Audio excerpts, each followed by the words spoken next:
High. নিঃশব্দ জ্যোৎস্না রাতে আশেপাশে কিচিরমিচির শব্দ করে জোনাকি পোকারা ডাকছে। চারিদিকে হিমেল হাওয়ার গতিবেগ পরিবর্তন লাগছে। পরিবেশটা মন্দ না। রাতের আধার, তার উপর আকাশের চাঁদটা যেন আজকে বেশি আলো দিচ্ছে। চাঁদের সেই লোভনীয় আলোর সামনে থাকা পুকুরে পড়ছে, আর সেই আলোতে আশেপাশে উজ্জ্বল হয়ে উঠছে। চাঁদের গায়ে কলঙ্ক রেখা সত্ত্বেও তার সুস্নিগ্ধ জ্যোৎস্না দিয়ে সে মানুষকে মোহিত করে। তার আলোক সম্পাতে কোনো কলঙ্ক নেই। চন্দ্র সমস্ত বিশ্বে ছড়িয়ে দেয় তার নির্মল জ্যোৎস্নাধারা। বিশ্বে আলো ছড়িয়ে দেওয়াতেই তার আনন্দ। পরিবেশটা মন দিয়ে অনুভব করছে, আর এক মনে একটার পর একটা সিগারেট শেষ করছে রাফি। বছরের এই একটা দিনে রাফি শহরের বাইরের মনোমুগ্ধকর জায়গাতে আসে। রাফির মনে অনেক দুঃখ, কিন্তু সে এটা প্রকাশ করতে পারে না।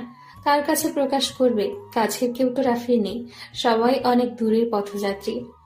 রাফি বছরের এই দিনে এখানে এসে নিজের সব কষ্টের অনুভূতি ত্যাগ করে অতীতের সেই ঘটনাগুলো যেন এখনো তার সামনে ভাসছে। রাফি আরেকটা সিগারেট জ্বালায়, দুটা টান দেয়, আর বিষাক্ত ধোঁয়াগুলো মুক্ত বাতাসের সাথে বিলিয়ে দেয়। ঠোঁটের কোণে আবারও সিগারেটটা লাগায়। তখনই পকেটে থাকা আইফোনটা বেজে ওঠে। ছোট স্ক্রিনে বড় করে টনি নামটা লেখা। রাফি নামটা দেখে বিরক্ত বোধ করে মোবাইলটা কানে লাগায়। ওই পাশ থেকে নরম গলায় টনি বলতে থাকে, ভাইয়া, অনেক তো রাত হলো, চলে আসেন, নয়তো আপনার কোনো সমস্যা হয়ে যাবে। আপনার কিছু হলে কিন্তু আমি নিজেকে মাফ করতে পারবো না। হা হা হা। টনি, এখন বাজে মাত্র 12টা। এই সময়টা আমার জন্য সন্ধ্যা মনে হচ্ছে। আর এই রাফিকে কেউ কিছু বলবে এমন দুঃসাহস কারো নেই। আমি আমারটা ভালো বুঝি। আমার ব্যাপারে তোর চিন্তা করতে হবে না। ওই পাশ থেকে টনির একটা দীর্ঘ নিঃশ্বাস ফেলার নীরব শব্দ হয়, আর সে বলে, ভাইয়া, আমি জানি, কিন্তু তবুও আপনি সাবধানে থাকবেন। টনির কথা শুনতে রাফির একটুও ভালো লাগতেছে না। ফোনটা কেটে দিয়ে রাফি সিগারেট টানতে থাকে। এখন এই মনোমুগ্ধকর রোমান্টিক পরিবেশে একটা নারী নামক সঙ্গী হলে ভালোই হতো। নিজে নিজে কথাটা ভেবে রাফি হেসে ফেলে। কোন রূপসী জেনে শুনে একটা অভাগা ছেলের সাথে জড়াবে, যার নেই কোনো মা বাবার পরিচয়, তবে একটা নামে দেশের সবাই রাফিকে চেনে, তা হলো রাফু ভাই। কিন্তু আজ পর্যন্ত সেই অন্ধকার জগতের রাফু ভাইকে কেউ দেখেনি। প্রতিটা শহরে শহরে রাফু ভাইয়ের নামে চাঁদা ওঠে। মানুষ তার নাম শুনলে ভয় পেয়ে যায়। মায়েরা রাফু ভাইয়ের নাম বললে শিশুরা ভয়ে ঘুমিয়ে পড়ে। রাফির ছোটবেলাটাতে শুধু রয়েছে অন্ধকার ঘরে চাপা কান্না করার মতন। রাফির হাতে থাকা সিগারেটটা প্রায় শেষের দিকে, আরেকটা টান দিয়ে মাটিতে ফেলে দেয়। সে বসা থেকে উঠে দাঁড়ায়। রাত যত বাড়ছে চাঁদের আলো যেন বেড়েই চলেছে। রাফি সেখান থেকে তার R15 V3 এর কাছে এসে বাইকটা স্টার্ট দেয়। জায়গাটা জঙ্গলের পাশে। রাফির বাইকটা জঙ্গলের মাঝ দিয়ে যাচ্ছে। হঠাৎ পেছনে একটা ডাল ভাঙার শব্দ শুনে বাইকটা হালকা স্লো করে। আর কোনো শব্দ পায় না রাফি, তাই বাইকটা জোরে টান দেয়। কিন্তু কিছুক্ষণ পরেই মেয়েলি কণ্ঠের জোরে চিৎকার শুনে রাফি বাইকটা থামায়। আবারও একটা চিৎকারের আওয়াজ। রাফি বুকের ভেতর সাহস নিয়ে এগিয়ে যায় আওয়াজটা অনুসরণ করে। কিছু দূর যাওয়ার পর ঝোপের আড়াল থেকে কিছু লোকের কথোপকথন শুনতে পায় রাফি। পেছন থেকে পিস্তলটা বের করে হাতে নিয়ে সামনে এগিয়ে যায়। একটা কথা শুনে রাফি দাঁড়িয়ে যায়, আর লোকগুলোর কথা শুনতে থাকে। ভাই, মেয়েটা তো অনেক বেশি চিল্লাচ্ছে, কি করব এটাকে? ঘুমের ওষুধ খেলে মানুষ যেমন ঘুমিয়ে পড়ে, ঠিক তেমন ভাবে ঘুমে রেখে একটা ওষুধ দিয়ে দে। ভাই, এখানে ঘুমের ওষুধ পাবো কোথায়? আরে বোকা, ঘুমের ওষুধ মানে পিস্তলের বুলেট। আগে আমাদের কাজ শেষ করি, তারপর একটা বুলেট খরচ করে মেয়েটাকে ফেলে চলে যাব। রাকিবের কথা শুনে নুসরাত নামের মেয়েটা ভয় পেয়ে যায়। সকালের দিকে বন্ধুদের সাথে ঘুরতে এসে নুসরাত রাস্তা হারিয়ে ফেলে, আর এই ছেলেগুলো তাকে কিডন্যাপ করে এখানে নিয়ে আসে। এতক্ষণ নুসরাত জ্ঞানহীন অবস্থায় ছিল। কিছুক্ষণ আগে যখন তার জ্ঞান ফিরে, তখন সে নিজেকে এমন খারাপ অবস্থায় দেখে জোরে চিৎকার দিয়ে ওঠে। নুসরাত ঢাকার সবচেয়ে ধনী বিজনেসম্যানের একমাত্র মেয়ে। নুসরাতের বাবা তাকে অনেক ভালোবাসে, তাই তিনি নুসরাতের সকল প্রকার আবদার পূরণ করার চেষ্টা করে।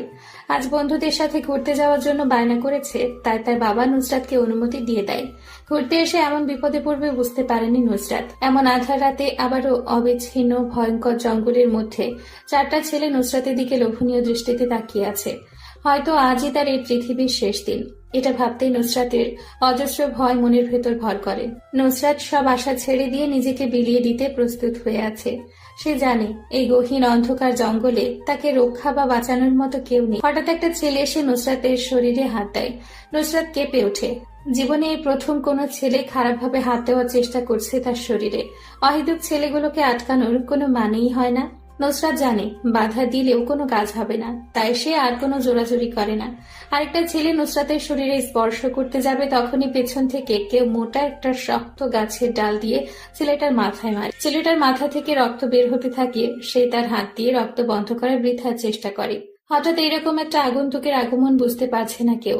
তাদের যেন বিশ্বাস হচ্ছে না এত গভীর রাতে অন্ধকার এই জঙ্গলে কেউ নুসরাতকে বাঁচাতে আসবে। নুসরাত আগন্তুকটার দিকে ভালো করে লক্ষ্য করে দেখে হাতে শক্ত একটা গাছের ডাল, পরনে তার ছেঁড়া জিন্স, ব্ল্যাক কালারের জ্যাকেট, মুখে জোকারের মাস্ক পরা, যার কারণে মুখটা স্পষ্ট করে বোঝা যাচ্ছে না। নুসরাত আগন্তুকটাকে দেখে বাঁচার একটু আশা করে, যদি ভাগ্যে তা হতে দেয়। এবার রাকিব বলতে থাকে, এই কে তুই? এত রাতে এমন অন্ধকার জঙ্গলে কি করিস তুই? হা হা হা, একই প্রশ্ন তো আমারও।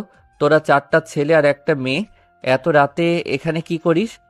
আমরা যাই করি না কেন এটা জিজ্ঞেস করার তুই কে? যদি জান নিয়ে বাসায় ফিরতে চাস তাহলে এখান থেকে চলে যা। আমি বাসা থেকে বের হওয়ার আগে মাথায় কাফনের কাপড় মাথায় পরে বের হই। মৃত্যু হি ব্যাপার না। জীবের আত্মপ্রকাশ এবং অস্তিত্বের বিকাশ তার চঞ্চল গতির মধ্যে বহমান। মানব জীবন সংগ্রাম মুখর। জীবনের বাঁকে বাঁকে রয়েছে মরণগলি। এই জীবন থেকে পালানো মানেই জীবনের ব্যর্থতা ডেকে আনা। জন্ম মৃত্যু দুই মিলে জীবনের খেলা, কিন্তু মৃত্যুর বিভীষিকা নৈরাশ্যের গাঢ় তমসাকে জয় করে আলোকিত আনন্দক্ষেত্র রচনাই জীবনের ধর্ম। তুই তোর মরার সেকেন্ড গুনতে শুরু কর। এই তোরা যা, ছেলেটাকে শেষ করে দিয়ে আয়। শূন্য হাতে দুটা ছেলে আগন্তুকটার দিকে এগিয়ে আসে। আগন্তুকটা মুচকি হেসে পেছন থেকে M500টা বের করে পরপর দুইটা গুলি চালায়। বুলেট দুইটা যেয়ে ছেলেগুলোর কপালে লাগে। নিস্তব্ধ হয়ে মাটিতে লুটিয়ে পড়ে ছেলে দুইটা কপাল থেকে গড়গড়িয়ে রক্ত পড়তে থাকে। আগন্তুকটা হালকা নিচু হয়ে বসে পিস্তলে কিছু অংশ রক্ত লাগিয়ে নাক দিয়ে শুকতে থাকে। রক্তটা যেন তার অনেক প্রিয়। আগন্তুকের এমন ডেভিল মার্কা রূপ দেখে ভয় পেয়ে যায় রাকিব। রাকিবের প্যান্টের পকেটে থাকা ছোট ছুরিটা বের করে সে হাতে নেয়। নুসরাত পাশে দাঁড়ানো ছিল, যার কারণে রাকিব বাম হাত দিয়ে তাকে কাছে টেনে গলায় ছুরিটা ধরে রাখে। রাকিব ভয়ে ঘেমে একাকার হয়ে গেছে।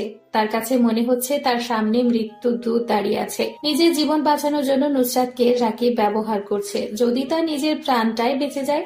নুসরাত এখন একটুও ভয় পাচ্ছে না, কারণ আগন্তুকটাকে দেখে সে নিজের বিশ্বাস ফিরে পেয়েছে। রাকিব কাঁপা কাঁপা গলায় জোরে জোরে বলতে থাকে, দেখ তুই পিস্তলটা হাত থেকে নিচে ফেলে দে, নয়তো এই মেয়েটাকে আমি মেরে দিব। হা হা হা, মেরে দে মেয়েটাকে, তাতে আমার কি? মেয়েটা তো আমার কিছু হয় না, তাহলে কেন আমি তাকে বাঁচাবো?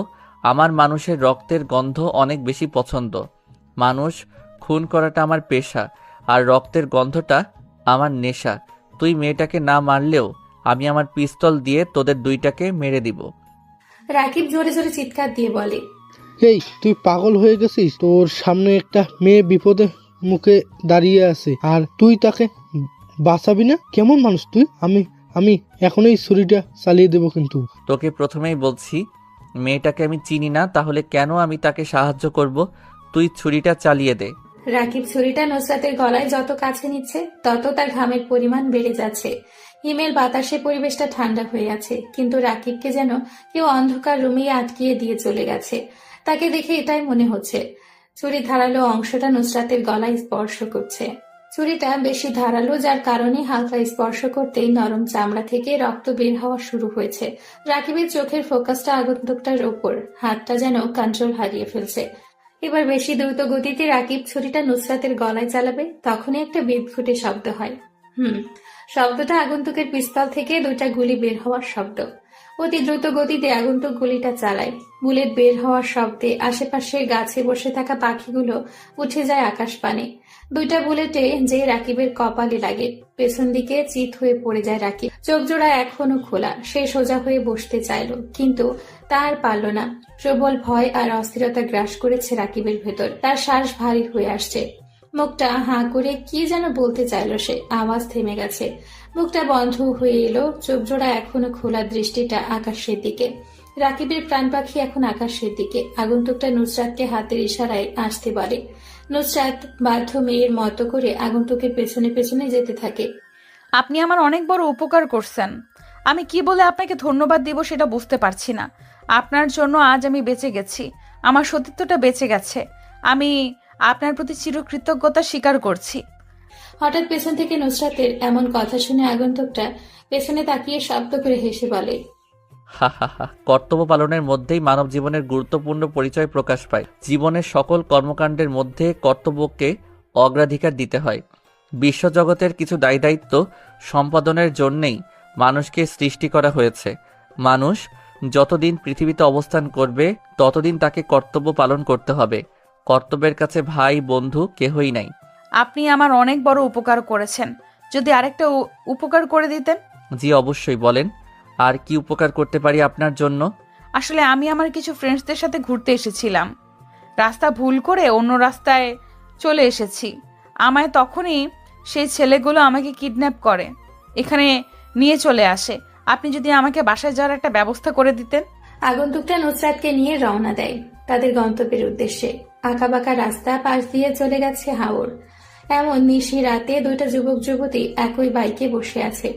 কিছুক্ষণ আগেই তাদের দেখা, কিন্তু এখন মনে হচ্ছে তারা দুজন দুজনকে কত আগে থেকেই চিনে। সকাল 8টা, রাফির ঘুম ভাঙে। কাল রাতে ভালো করে ঘুমাতে পারেনি রাফি। এখন সকাল সকালই টনি এসে রাফির ঘুমটা ভাঙিয়ে দেয়। বাসাটা অনেক পুরানো, কিন্তু ভেতর থেকে দেখলে মনে হয় না বাড়িটা এত পুরানো। দোতলা এই বাসাতে রাফি, টনি আর কিছু কাজের লোক থাকে। নাস্তা করার জন্য রাফির নিচে এসে দেখে টনি আর কাজের লোকগুলো টেবিলে খাবার সাজিয়ে পাশে দাঁড়িয়ে আছে। এটা তাদের প্রতিদিনের নিয়ম। রাফিকে সম্মান দেখানোর জন্য সবাই প্রতিদিন এভাবে দাঁড়িয়ে থাকে। রাফি মুচকি হেসে চেয়ারটা টান দিয়ে খেতে শুরু করে। কিছুক্ষণ পর রাফি লক্ষ্য করে যে টনি এক মনে চেয়ে আছে তার দিকে, আর কোনো কিছু বলার অধিক আগ্রহ নিয়ে দাঁড়িয়ে আছে। এটা বুঝতে পেরে রাফি নিজে থেকেই বলে, কিরে টনি, আমার দিকে এরকম করে চেয়ে আছিস কেন? মনে হচ্ছে কিছু বলতে চাস আমাকে। আসলে ভাই, আপনি তো জানেন আমি আপনাকে অনেক সম্মান করি।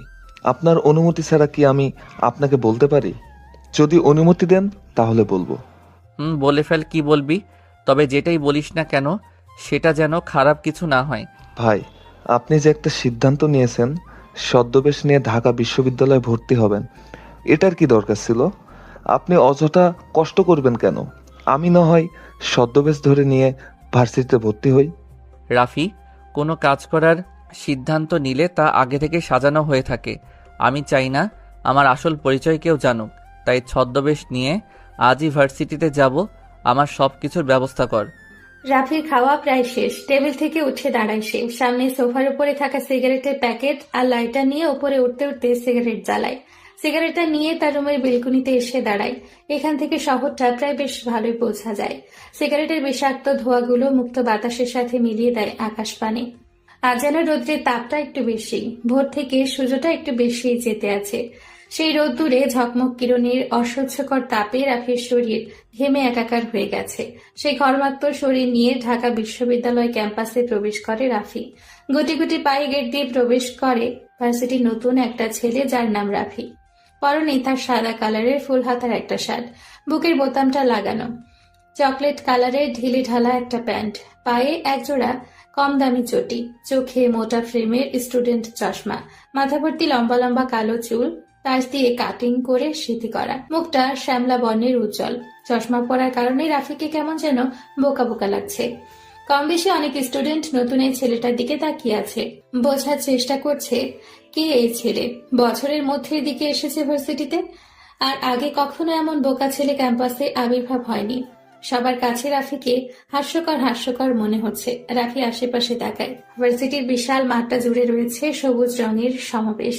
মাঠের কোথাও কোথাও বসে আছে কিছু যুবক যুবতী, যারা নিজেদের প্রেমালাপ নিয়ে ব্যস্ত, আর কিছু স্টুডেন্ট তাদের অহেতুক কথোপকথন নিয়ে ব্যস্ত।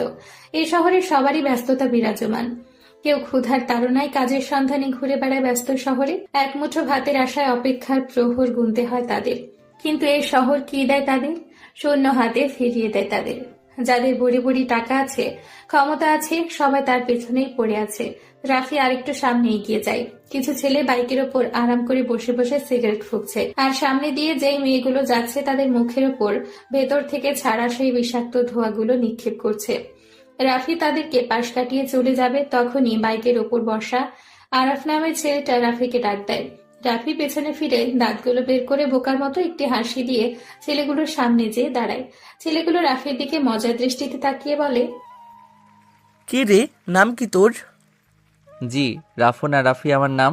রাফি নামটা ঠিক আছে, কিন্তু রাফু উচ্চারণ করিস কেন? রাফু ভাইকে চিনিস তুই? না না, আমি কোনো রাফু ভাইকে চিনি না। কে রাফু ভাই? আহা, তুই এমন করে আটকে আটকে কথা বলছিস কেন? মনে হয় রাফু ভাইয়ের নাম শুনে ভয় পেয়ে গেছিস। এই শহরে এমন কেউ নেই যে রাফু ভাইকে না চিনে। ছোট থেকে বড় সবার জন্য রাফু নামটা আতঙ্কের প্রতীক। ভাই, আমি সত্যি কখনো রাফু নামের কাউকে চিনি না।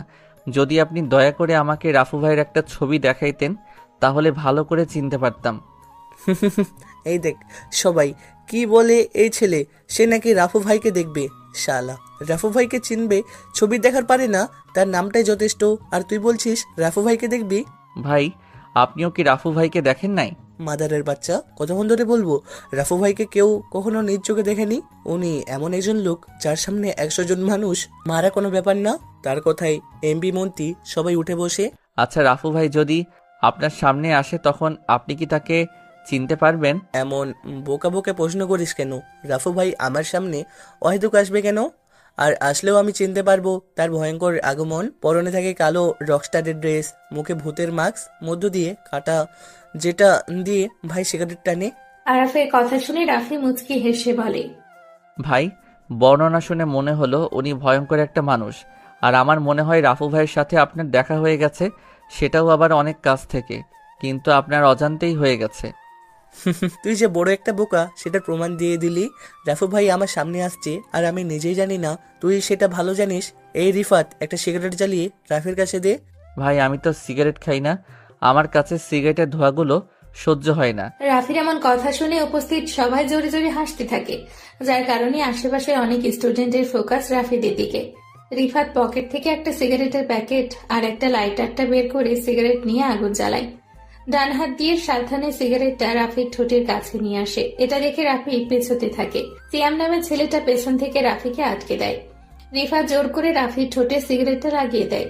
অসাবধানতার কারণে জ্বলন্ত সিগারেটটা রাফির গোলাপি নরম ঠোঁটে লেগে হালকা পুড়ে যায়। সিগারেটের বিষাক্ত ধোঁয়াগুলো রাফির মুখের ভেতরে যাওয়ার জন্য সে জোরে জোরে কাশতে থাকে। আশেপাশে কেউ আরাফদের বাধা দিতে আসছে না, সবাই দূরে দাঁড়িয়ে মজা নিচ্ছে। রাফি নিজে কল্পনা করতে পারছে না যে আজকে ভার্সিটির প্রথম দিনই তাকে এমন হেনস্থা হতে হবে। রাফি মাথাটা নিচু করে দাঁড়িয়ে আছে। তুই দেখি অনেকটা বোকা, ভার্সিটিতে পড়িস, এখনো সিগারেট টানতে পারিস না। তবে ভার্সিটিতে নতুন দেখছি, কোন ইয়ারে পড়িস? রাফি মাথাটা নিচু করে আস্তে আস্তে জবাব দেয়, ভাইয়া, আমি 2য় বর্ষে ভর্তি হয়েছি। তুই তো তাহলে আমাদের সবার জুনিয়র। এখন থেকে প্রতিদিন আমাদের সাথে দেখা হলে সালাম দিবি। আর তুই হয়তো আমার পরিচয় ভালো করে জানিস না, কিছুদিন নিয়মিত ভার্সিটিতে থাক, তাহলে এমনিতেই বুঝে যাবি আমি কে। রাফি মাথাটা নাড়ায়, যার মানে সে তাদের সম্মান করবে। পৃথিবীটা বড়ই নিষ্ঠুর। যেখানে ভালো মানুষের আনাগোনা বেশি, সেখানে খারাপ লোক কিছু থাকবে। জীবনটাকে প্রায়ই খুব একঘেয়ে লাগে। কখনো কি এমনটা মনে হয়েছে যে আপনি নিজেই নষ্ট করেছেন নিজের জীবনটা? কিংবা মাঝে মাঝে বিষণ্ণতায় নিজের জীবনের প্রতি বিরক্তি চলে আসে? এমন পরিস্থিতি প্রায় প্রতিটি মানুষের জীবনেই আসে। মাঝে মাঝে সবকিছুকে খুব অর্থহীন মনে হয়। নিজের জীবনটাকে বদলে দিয়ে নতুন ভাবে জীবনের অর্থ খুঁজে নিতে নিজেকে কিছু প্রশ্ন। কি অবাক বিষয়! অবাক হলেও সত্যি যে নিজেকে কিছু বিশেষ প্রশ্ন করে নিজে মনে মনে উত্তর পাওয়া যায়। নিজের মনের কাছে এই প্রশ্নগুলো করলে সত্যিই জীবনটা বদলে যাবে এবং জীবনটাকে অনেক বেশি অর্থবহ মনে হবে। রাফি তার নিজের জীবন থেকে অনেক কিছু শিখেছে। আজ এটা তার নতুন একটা অনুভূতি সৃষ্টি। শশীদরা শশীদের হাতেই সবচেয়ে বেশি নির্যাতিত হয়। যে কখনো সম্মান পায়নি সে জানে না অন্যকে কিভাবে সম্মান করতে হয়। রাফি নিজের পরিচয় গোপন রেখে আস্থা বুঝতে পারছে। রাফি নিজের শত্রুকে খুব কাছ থেকে জানে। সে এটা সবসময় চিন্তা করে শত্রুকে ক্ষমা করে দাও, কারণ তুমি বড় মনের মানুষ, তাই নয় কারণ শত্রুদের নিয়ে ভাববে। তুমি এতটা পিছিয়ে পড়া মানুষই তো নও। রাফি ক্লাসের দিকে রওনা দেয়। 2য় বর্ষের ইকোনমিক্স ডিপার্টমেন্টটা বেশ সুন্দর আর বড়। এখনো ক্লাসে কোনো শিক্ষক প্রবেশ করেনি। রাফি ক্লাসে প্রবেশ করে। সবাই অবাক দৃষ্টিতে তার দিকে তাকিয়ে আছে। এতক্ষণে সবাই বুঝে গেছে রাফি নামের এই বোকা ছেলেটা এই ক্লাসেরই স্টুডেন্ট। রাফি বুঝতে পারছে না কোথায় যেয়ে বসবে, কারণ কম বেশি সবাই ধনী পরিবারের সন্তান। রাফি যে একটা ছেলের পাশে বসে। গা ঘেঁষে বসবে না, পাশে বসা ছেলেটি চিৎকার করে উঠল। রাফি চমকে উঠে তাকালো তার দিকে। অবাক হয়ে ছেলেটার দিকে তাকিয়ে থাকে রাফি। কেন সে গা ঘেঁষে বসতে পারবে না? ছেলেটি রাফির তাকিয়ে থাকা দেখে বলতে থাকে, এই ছেলে, রাফি না কি যেন নাম তোমার, তুমি আমার পাশে এসে বসছো কেন? পিছনে তো আরো সিট আছে, ওইগুলোতে যেয়ে বসো। ভাইয়া আমি আপনার পাশে বসলে কি সমস্যা হয়? আর সামনের সিট থাকতে আমি পিছনে যেয়ে বসবো কেন? তুমি দেখছি অনেক বোকা, কিছু বোঝো না। আর তোমাকে দেখে বোকা বোকাই মনে হয়। তুমি আমার পাশে বসলে আমাকেও বোকা বোকা লাগবে। তোমার সাথে আমার কি যাই দেখো একবার। ভাইয়া আমি তো নতুন, আপনার পাশেই বসি। বুঝতে পারো, একটা শর্ত, তুমি আরো দূরে যেয়ে বসো, আমার আশেপাশে যেন তোমাকে না দেখি। রাফি মাথা নাড়ায়। সে বসে বসে চিন্তা করছে, পৃথিবীতে সব থেকে নির্লজ্জ হলো মানুষের মন। কিছু কিছু মুহূর্তে মানুষ খুব একা হয়ে যায়। যার মনের অবস্থা বোঝার ক্ষমতা কারো থাকে না। জীবন তো বহমান নদী, থেমে থাকে না। অনেক কিছু আশা থাকলেও পাওয়া যায় না। আশাগুলো পড়ে থাকে শুধুই স্মৃতি হয়ে। জীবনের অনেক কিছুই যায় হারিয়ে। রাফি তার অতীত নিয়ে বেশ গম্ভীরভাবে চিন্তা করে। জীবন আসে, জীবন ভাসে অজানা স্রোতে, তবুও জীবন এগিয়ে চলে আশার লক্ষ্য পথে। রাফি তার অতীতকে নিয়ে ভাবে, কিন্তু ভবিষ্যৎকে ঠিকই সুন্দর করার চিন্তা করে। জীবনের কোনো একটা সময় মানুষ নিজেকে খুব অসহায় ভাবে, যেটা রাফি পেছনের দিনগুলোতে ফেস করেনি। এখন তার সামনে সেই ভয়ঙ্কর অতীত ভেসে ওঠে। রাফি এগুলো চিন্তা করছিল, তখনই ক্লাসের দরজায় কড়া নাড়ে সাইফুল স্যার। খুবই সাহিত্য প্রেমিক তিনি। পড়ান কম, কিন্তু সাহিত্য গল্প বলেন বেশি। স্যারের পরনে একটা ফুল হাত আর সাদা কালারের শার্ট, কালো প্যান্ট, চোখে পাওয়ারের চশমা, ক্লিন শেভ করা মুখ, কিন্তু নাকের নিচে বড় বড় হেস কাটা গোপের জন্য তাকে বেশ মানিয়েছে। সাইফুল স্যার চেয়ার টেনে বসে পড়ে। তিনি কিছু একটা ভেবে বলে, আজ তোমাদের আমি একটা নতুন গল্প শোনাইব, সবাই প্রস্তুত হও। সকল স্টুডেন্ট নিজেদের গুছিয়ে স্যারের দিকে মন দেয়। রাফিও তাদের মধ্যে একজন। স্যার এবার বলতে শুরু করে, সালাম আলাইকুম ভাই, একটু সরেন, ওই সিটটা আমার। তাকিয়ে দেখে কালো রোগামতো অদ্ভুত দর্শনের একজন লোক পাশের সিটটাকে ইঙ্গিত করে দাঁড়িয়ে আছে। তাড়াতাড়ি সালামের জবাব দিয়ে সরে তাকে ভেতরে ঢোকার জন্য জায়গা করে দিল। ঢোকার সময় লোকটার গায়ে হাত লাগার পর তার শরীরটা কেমন যেন ঠান্ডা ঠান্ডা লাগলো। একটু ভয় পেয়ে গেল। লোকটা মনে হয় ব্যাপারটা বুঝতে পারলো এবং রহস্যময় মুচকি একটা হাসি দিল। কিছুক্ষণ লোকটার দিকে তাকিয়ে অন্য পাশে ফিরে বসলো। বাসটা ছেড়ে দিল। অনেকদিন পর নানার বাড়িতে যাচ্ছে। বিভিন্ন সমস্যার কারণে মাঝখানে কয়েক বছর যাওয়া হয়নি। এবার একটা বড় ধরনের ছুটি পাওয়ার ফলে রওনা দিল। বাড়িতে নানা নানি আর দূর সম্পর্কের দুজন মামাতো ভাই ছাড়া কেউ থাকে না। আগে অনেক লোকজন থাকতো, আমরাও বিভিন্ন সময় সেখানে চলে যেতাম। সেই সব স্মৃতি মাঝে মাঝে উকি দিয়ে যায়। কত মজাই না হতো। তাই নাকি, নানার বাড়ি যাচ্ছেন? হঠাৎ লোকটা প্রশ্ন করে বসলো। কিছুটা অবাক হয়ে জবাব দিল, জি, আপনি কি করে বসলেন? না, আপনাকে ওই বাড়িতে দুই একবার দেখছি বলে মনে হচ্ছে। আপনার নানার নাম করিম উদ্দিন ভূঁইয়া না? জি, আপনি আমার নানাকে চেনেন? আগে প্রায় সময় ওই বাড়িতে যেতাম, এখন আর যাওয়া হয় না। ভাবলাম বাড়িতে তখন অনেক লোকই আসতো, সবাইকে তো আর চেনা সম্ভব না, ওদের মধ্যে কেউ একজন হবে আর কি। এমন সময় বিভিন্ন দিক থেকে হর্নের শব্দ কানে আসতে শুরু করলো। তাকিয়ে দেখে সামনে বিশাল জ্যাম লেগে গিয়েছে। আজকে মনে হয় বাড়ি যেতে অনেক রাত হয়ে যাবে। আপনার নাম কি? আমার নাম সগির, আপনার নানাদের পাশে গ্রামে থাকতাম। থাকতাম মানে এখন আর থাকেন না? না। বলে লোকটা একটা দীর্ঘশ্বাস ফেলল। তারপর হুট করে একটা কথা জিজ্ঞেস করে বসলো, আপনি কি জিন ভূতের বিশ্বাস করেন? হঠাৎ এই ধরনের প্রশ্ন করায় একটু অবাক হলাম। না, কিন্তু হঠাৎ এইগুলা জিজ্ঞেস করতেছেন কেন? ও, আপনি মনে হয় আপনার নানার বাড়ির সামনে বাস যাটার কথা শুনেন নাই? না, ওই বাস ছাড়ে আবার কি হইল? কিছুটা অবাক হলাম। আছে, ওইটা সম্পর্কে বিরাট এক কাহিনী আছে। ওই কাহিনী শুনলে জিন ভূতের বিশ্বাস করা শুরু করবেন। প্রত্যেক গ্রামেই এ ধরনের কিছু কাহিনী প্রচলিত থাকে, এগুলা বিশ্বাস করার কোনো মানেই হয় না। আপনার যদি সমস্যা না থাকে তাহলে বলতে পারেন। আচ্ছা বলি তাহলে। ওই কাহিনী এটা ঘটেছিল আমার নিজের জীবনেও। এরপর লোকটা তার কাহিনী বলা শুরু করলো। আমাদের গ্রামের এক বাড়িতে 16 বছর বয়সে একজন যুবতী মেয়ে থাকতো। বাড়িতে তার সাথে তার বাবা মা আর ছোট একটা ভাই থাকতো। মেয়েটি দেখতে বেশ সুন্দরী ছিল, যার ফলে প্রায় সময় গ্রামের বখাটে ছেলেরা তাকে বিরক্ত করত। একবার অন্য গ্রাম থেকে আসা এক ছেলে তাকে প্রেমের প্রস্তাব করে, কিন্তু মেয়েটা তার প্রস্তাব ফিরিয়ে দেয়, যার ফলে ছেলেটা তাকে স্কুল যাওয়ার পথে এবং বিভিন্ন সময় দেখা হলে বিরক্ত করত। একবার ওই ছেলেটা দলবল নিয়ে গ্রামে এসে মেয়েটাকে রাস্তা থেকে ধরে ওই বাসধারে নিয়ে যায়। সেখানে তারা মেয়েটাকে ধর্ষণ করে। এরপর তারা মেয়েটাকে মেরে ফেলে এবং সেখানেই ফেলে রেখে চলে যায়। পরদিন ওই জায়গা থেকে মেয়েটার লাশ উদ্ধার করা হয় এবং ইমাম সাহেবের ফতোয়া অনুযায়ী জানাজা ছাড়াই কবর দেওয়া হয়। এর আগে পুলিশের লোকজন এসে দেখে যায়, কিন্তু তারা কিছুই করতে পারে না। এই ঘটনার পর মেয়েটার পরিবার ওদের ঘর বাড়ি ফেলে অন্য কোথাও চলে যায়।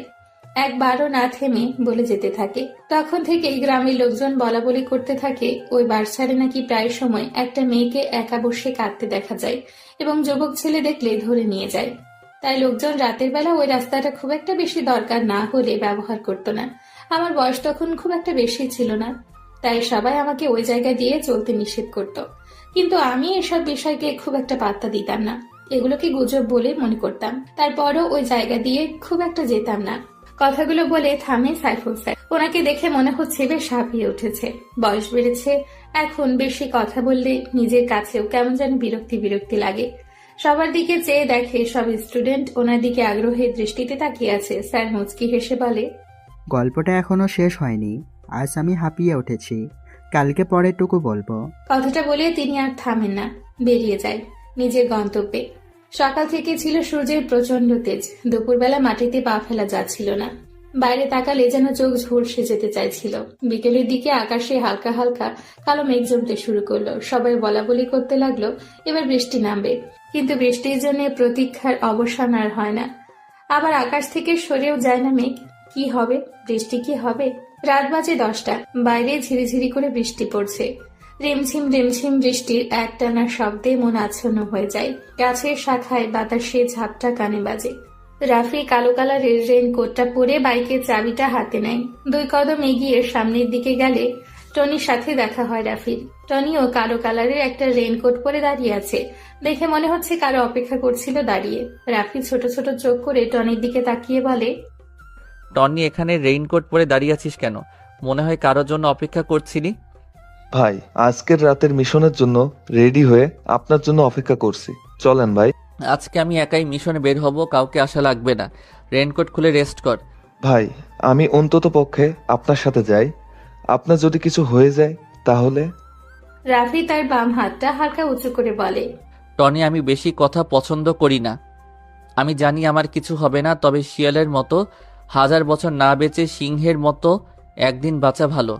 রাফি কথাটা বলে সামনের দিকে এগিয়ে যায়। টনিকে কোনো প্রকার কথা বলার সুযোগ না দিয়ে ব্ল্যাক কালারের বাইকে যেয়ে বসে রাফি। গন্তব্য এখনো শহরের কিছু উচ্ছৃঙ্খলা সৃষ্টিকারী লোকের উদ্দেশ্যে। ওসমান, শরীফ, রাব্বি, ঢাকার টপ মাফিয়া, সালমানের অতি কাছের লোক। যত ধরনের মামলা আছে সবগুলো ওদের নামে করা, কিন্তু সালমানের ক্ষমতার কারণে কেউ কিছু বলতে পারে না। প্রতিদিন ওরা 3 জন মদ জুয়া খেলার জন্য পাশেই বড় একটা ক্যাসিনোতে যায়। আজকে মনে হয় বেশি মদ খেয়ে ফেলেছে, তাই হেলে দুলে হাঁটতে হাঁটতে বাসার উদ্দেশ্যে রওনা দেয়। হালকা হালকা ঝিরে ঝিরে বৃষ্টি পড়ছে, তাই ওরা 3 জন একটু জোরে গতিতে পা চালায়। হঠাৎ তারা দেখতে পায় রাস্তার মাঝে বাইকের ওপর আরাম করে বসে সিগারেট ফুঁকছে কোনো এক অচেনা অজানা আগন্তুক। 3 জনের মধ্যে সবচেয়ে বেশি ঝামেলা পছন্দ করে উসমান। উসমান একটু এগিয়ে যায় আগন্তুকের দিকে। উসমানের শরীরটা কাক ভেজা, মুখে কালো কালারের স্টাইল করা দাড়ি থেকে টুপটুপ করে পানি ঝরছে। বৃষ্টির পানির জন্য সব নেশা কেটে গেছে। ওসমান আগন্তুকের কাছাকাছি চলে এসেছে। আগন্তুক তার পরনে কালো কালারের রেইনকোট, মুখে ভুতুড়ে কাটা মাস্ক, যে অংশ দিয়ে সে নিকোটিনের ধোঁয়া ওড়াচ্ছে। আজকে এই ব্যস্ত শহরটা কেমন যেন নিস্তব্ধতা বিরাজ করছে। কোথাও কোনো মানুষের আনাগোনা দেখা যাচ্ছে না। হয়তো বৃষ্টির আমেজ থাকার জন্য সবাই ঘরে অবস্থান করছে। দূর থেকে ল্যাম্পপোস্টের ঘোলাটে আলো দিচ্ছে। পিচঢালা রাস্তাটা আজ বৃষ্টির পানিতে বিদঘুটে কালো আকৃতি ধারণ করেছে। আগন্তুকের হাতে থাকা সিগারেটটা শেষ হয়ে গিয়েছে। সিগারেটের না পোড়া অংশটুকু ভেজা রাস্তার উপর ফেলে দেয়। রেইনকোটের পকেট থেকে আরেকটা সিগারেট আর লাইটার বের করে। সিগারেটে আগুন ধরাবে তখনই ওসমান তার ডান হাত দিয়ে আগন্তুকের হাত থেকে সিগারেট আর লাইটারটা কেড়ে নেয়। আগন্তুকটা কিছু বলে না, শব্দ করে একটা হাসি দেয়। এমন হাসি শব্দ শুনে পেছন থেকে শরীফ আর রাব্বি ওসমানের থেকে কিছু দূরত্বে অবস্থান করে। ওসমান বেশ গম্ভীর গলায় আগন্তুককে উদ্দেশ্য করে বলে, এই বৃষ্টি অন্ধকার রাতে তুই রাস্তার মাঝে বাইক থামিয়ে বসে বসে সিগারেট ফুঁকছিস কেন? আগন্তুক কিছু বলে না, আবারও একটা বেদফুটে হাসি দেয়। এটা দেখে পেছন থেকে শরীফ উচ্চ কণ্ঠে বলে ওঠে, কি রে, তুই এমন করে হাসছিস কেন? কে তুই? আর এখানে স্থির হয়ে বসে আছিস কেন? আগন্তুকটা এবার মুখ খুলল। আমি কে সেটা আমি নিজেও জানি না, তবে নিজের পরিচয় নিজে দিতে কেমন যেন লাগে, তাই নিজের নাম আর পরিচয়টা ছড়িয়ে দিয়েছি মানুষের মাঝে। আমি এখানে বসে আছি কয়েকটা মেহমানের অপেক্ষায়। এত রাতে কোন মেহমানরা আসবে যার জন্য তুই রাস্তার মাঝে পথ আটকে এভাবে বসে থাকবি? হা হা হা, আমার মেহমান তো চলে এসেছে, কিন্তু কিভাবে তাদের আপ্যায়ন করব তা বুঝতে পারছি না। সবাই আশেপাশে পেছনে সামনে তাকায়, কিন্তু কাউকেই দেখতে পায় না। ওসমান রেগে বলে, কোথায় তোর মেহমান? আমরা দেখছি না কেন? মজা করছিস আমাদের সাথে? জানিস আমরা কে? মেহমান নিজেই যদি বলে মেহমান কোথায়, তাহলে এতে আমার কি করার আছে? আর আমি তোদের সাথে মজা করতে যাব কেন? তোরা কি আমার বন্ধু লাগিস? ভাই, তোরা কার লোক সেটা না বললে আমি জানবো কি করে? আমরা সালমান ভাই এর কাছের লোক। উসমানের কথা শুনে আগন্তুকটা জোরে জোরে হাসতে থাকে, যেন মনে হচ্ছে উসমান কোনো বড় ধরনের হাসির কথা বলেছে। সবার ভেতরে একটা রাগ সৃষ্টি হয়েছে আগন্তুকের প্রতি। যেখানে সবাই সালমান ভাইয়ের কথা শুনলে খারাপ অবস্থা হয়ে যায়, সেখানে অচেনা একটা আগন্তুক সালমান ভাইয়ের কথা শুনে মজা নিচ্ছে। আগন্তুকের হাসি যেন উসমানের সহ্য হয় না, তাই সে রেগে বলে, এই তুই এভাবে হাসছিস কেন? আমি কি কোনো মজার কথা বলছি? হা হা হা, তুই কোনো মজার কথা বলিসনি, তবে গুরুত্বপূর্ণ কথার সময় হাসি আমার একটু বেশি পায়। সবার সাথে গুরুত্বপূর্ণ কথা বলার সময় হাসতে নেই। হয়তো সেই লোকটা তোর মতো সাইকো না। হা হা হা, সাইকো শব্দটা ছোট, কিন্তু একটা মানুষ এই শব্দের জন্য অনেক কিছু থেকে পিছিয়ে যায়। আমি নিজেও জানি না যে আমি একটা সাইকো, তবে মাস্তানির ব্যাপারে আমি খুবই সতর্ক থাকি। দেখ, অনেক রাত হয়েছে, আমি বুঝতে পারছি তোর কোনো মেহমান আসবে না। তুই আজকে মনে হয় বেশি খেয়ে ফেলেছিস, তাই আবোল তাবোল বকছিস। বাসায় যা, এমনিতেই ঠিক হয়ে যাবে। বস, আমি মদ খেলেও নেশা আমায় ধরতে পারে না। আমার ভিতর পুরোপুরি নেশা দিয়ে ডুবে আছে। আমার মেহমান চলে এসেছে, কিন্তু তাদের আপ্যায়নটা কিভাবে শুরু করব তা বুঝতে পারছি না। সে কখন থেকে শুনছি মেহমান চলে এসেছে, কিন্তু কোথায় তোর মেহমান? আমাদের সামনে আসতে বল, আমরা তার আপ্যায়ন করব। হা হা হা, আজকে সবচেয়ে বড় মেহমান তো তোরা সবাই, কিন্তু তোদের আপ্যায়ন যে কিভাবে করব? তুই যে একটা পাগল সেটা আমি বুঝে গেছি। রাস্তার মাঝে থেকে বাইকটা সরা তাড়াতাড়ি, আমরা যাব, নয়তো তিনজন মিলে তোকে এখানে মেরে চলে যাব, কেউ জানতেও পারবে না।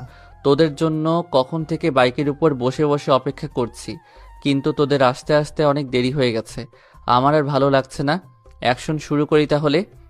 আগন্তুক কথাটা বলে রেনকোটের পেছন থেকে একটা পিস্তল বের করে শক করে একটা গুলি করে। বুলেটটা যেয়ে সোজা উসমানের কপাল বরাবর লাগে। কেমন যেন পরিবেশটা থমথমে অবস্থা ধারণ করেছে। উসমানের নিথর দেহটা পিচ ঢালা ভেজা রাস্তার উপর নিস্তেজ হয়ে পড়ে আছে, কারো মুখে কোনো কথা নেই।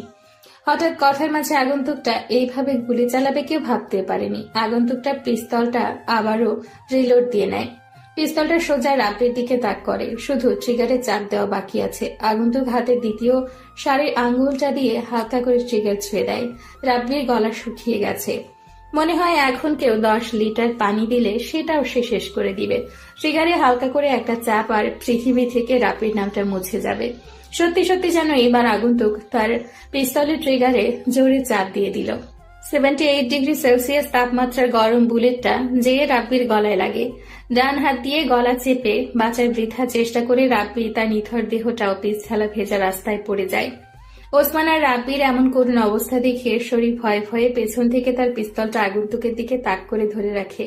আগন্তুক সরু চোখে শরীফের দিকে তাকায়। শরীফ ছেলেটা অল্প বয়সে, 23-24 হবে হয়তো। কালো রঙের শরীর, তার মুখে হালকা হালকা দাড়ি দেখা যাচ্ছে। শরীফের হাত কাঁপছে, তবুও সে আগন্তুকের দিকে গানটা ধরে আছে। আগন্তুক মাটি থেকে লাইটারটা উঠিয়ে পকেট থেকে একটা সিগারেট বের করে জ্বালায়।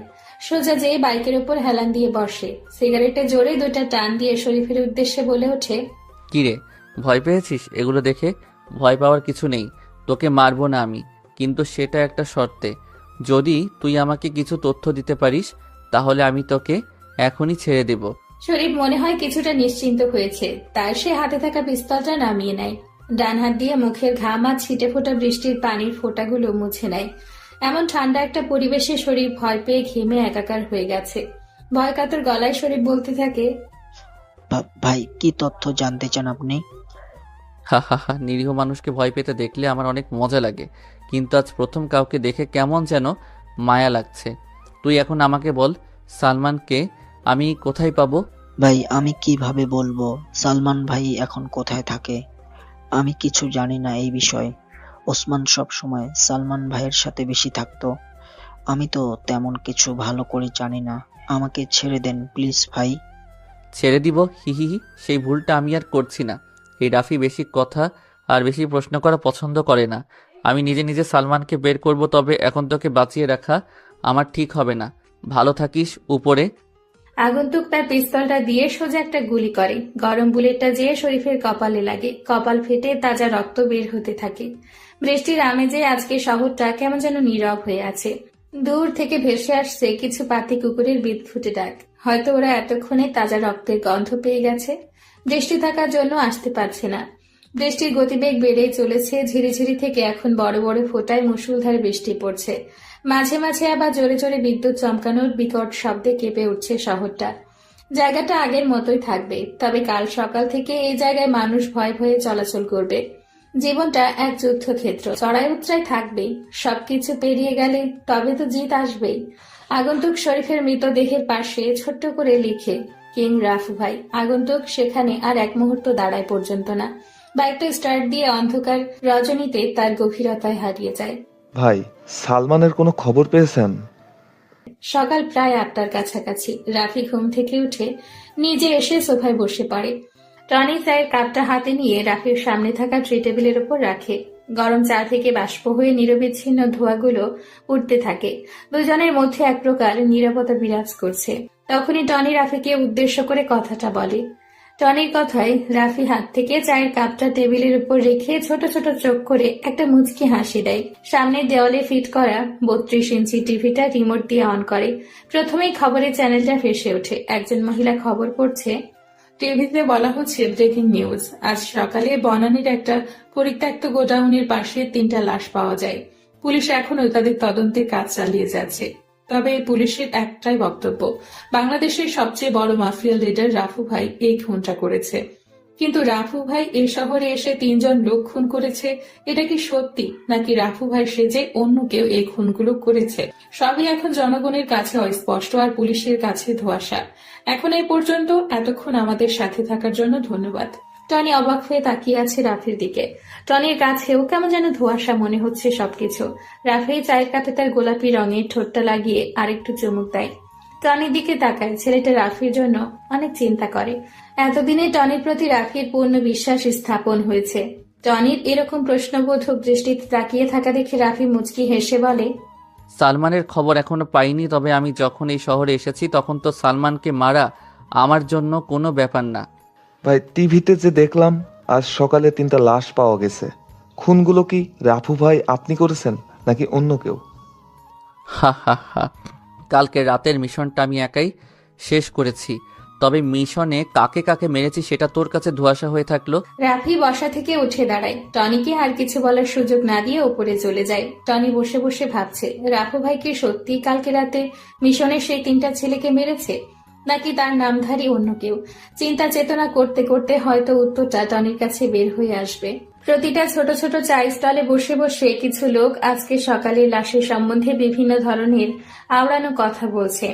সাধারণত এসব ছোট ছোট দোকানে অনেক অনেক কথা বলে থাকে। রাফি তাদের কিছু কথা শুনে মুচকি হেসে ভার্সিটির উদ্দেশ্যে রওনা দেয়। কালকে রাতে বৃষ্টি হওয়ায় রাস্তার নিচু জায়গাগুলোতে পানি জমে আছে। আজকে আবারও গতকালের মতো কড়াকড়িভাবে রোদ উঠেছে। হয়তো এটাই হওয়ার আজকে। রাফি হাঁটছে অন্যমনস্ক ভঙ্গিতে, উদ্দেশ্যহীন মানুষের মতো করে হাঁটা। অথচ রাফির একটা গন্তব্য আছে, সেটা হলো ঢাকা বিশ্ববিদ্যালয়। রাফি মাথাটা নিচু করে আগের মতো মাঠ পেরিয়ে ক্লাসের দিকে রওনা হয়। আজকে ওর সেই সাইফুল স্যারের ক্লাস। রাফি স্যারের কথাগুলো খুব মনোযোগ দিয়ে শুনে।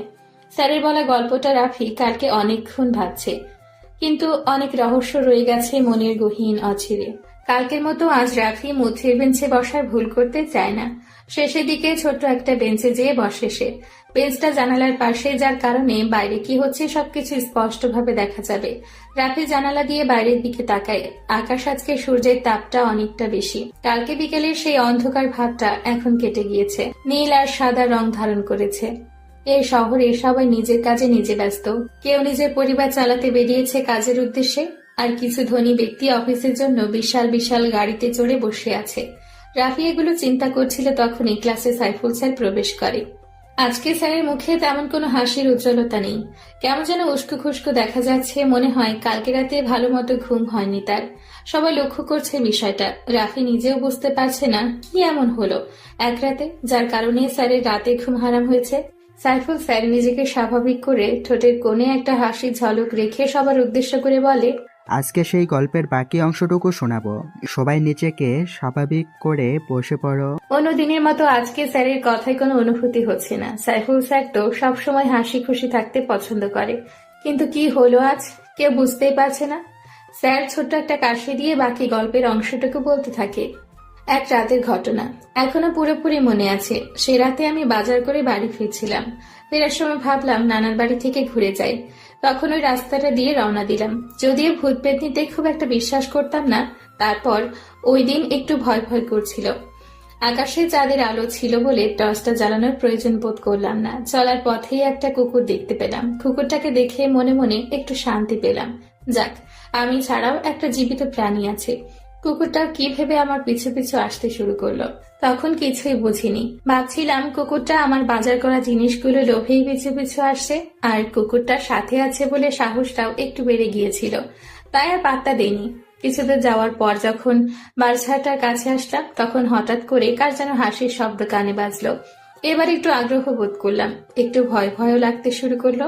ওই রাস্তা দিয়েই তো আমাকে বাড়ি যেতে হবে।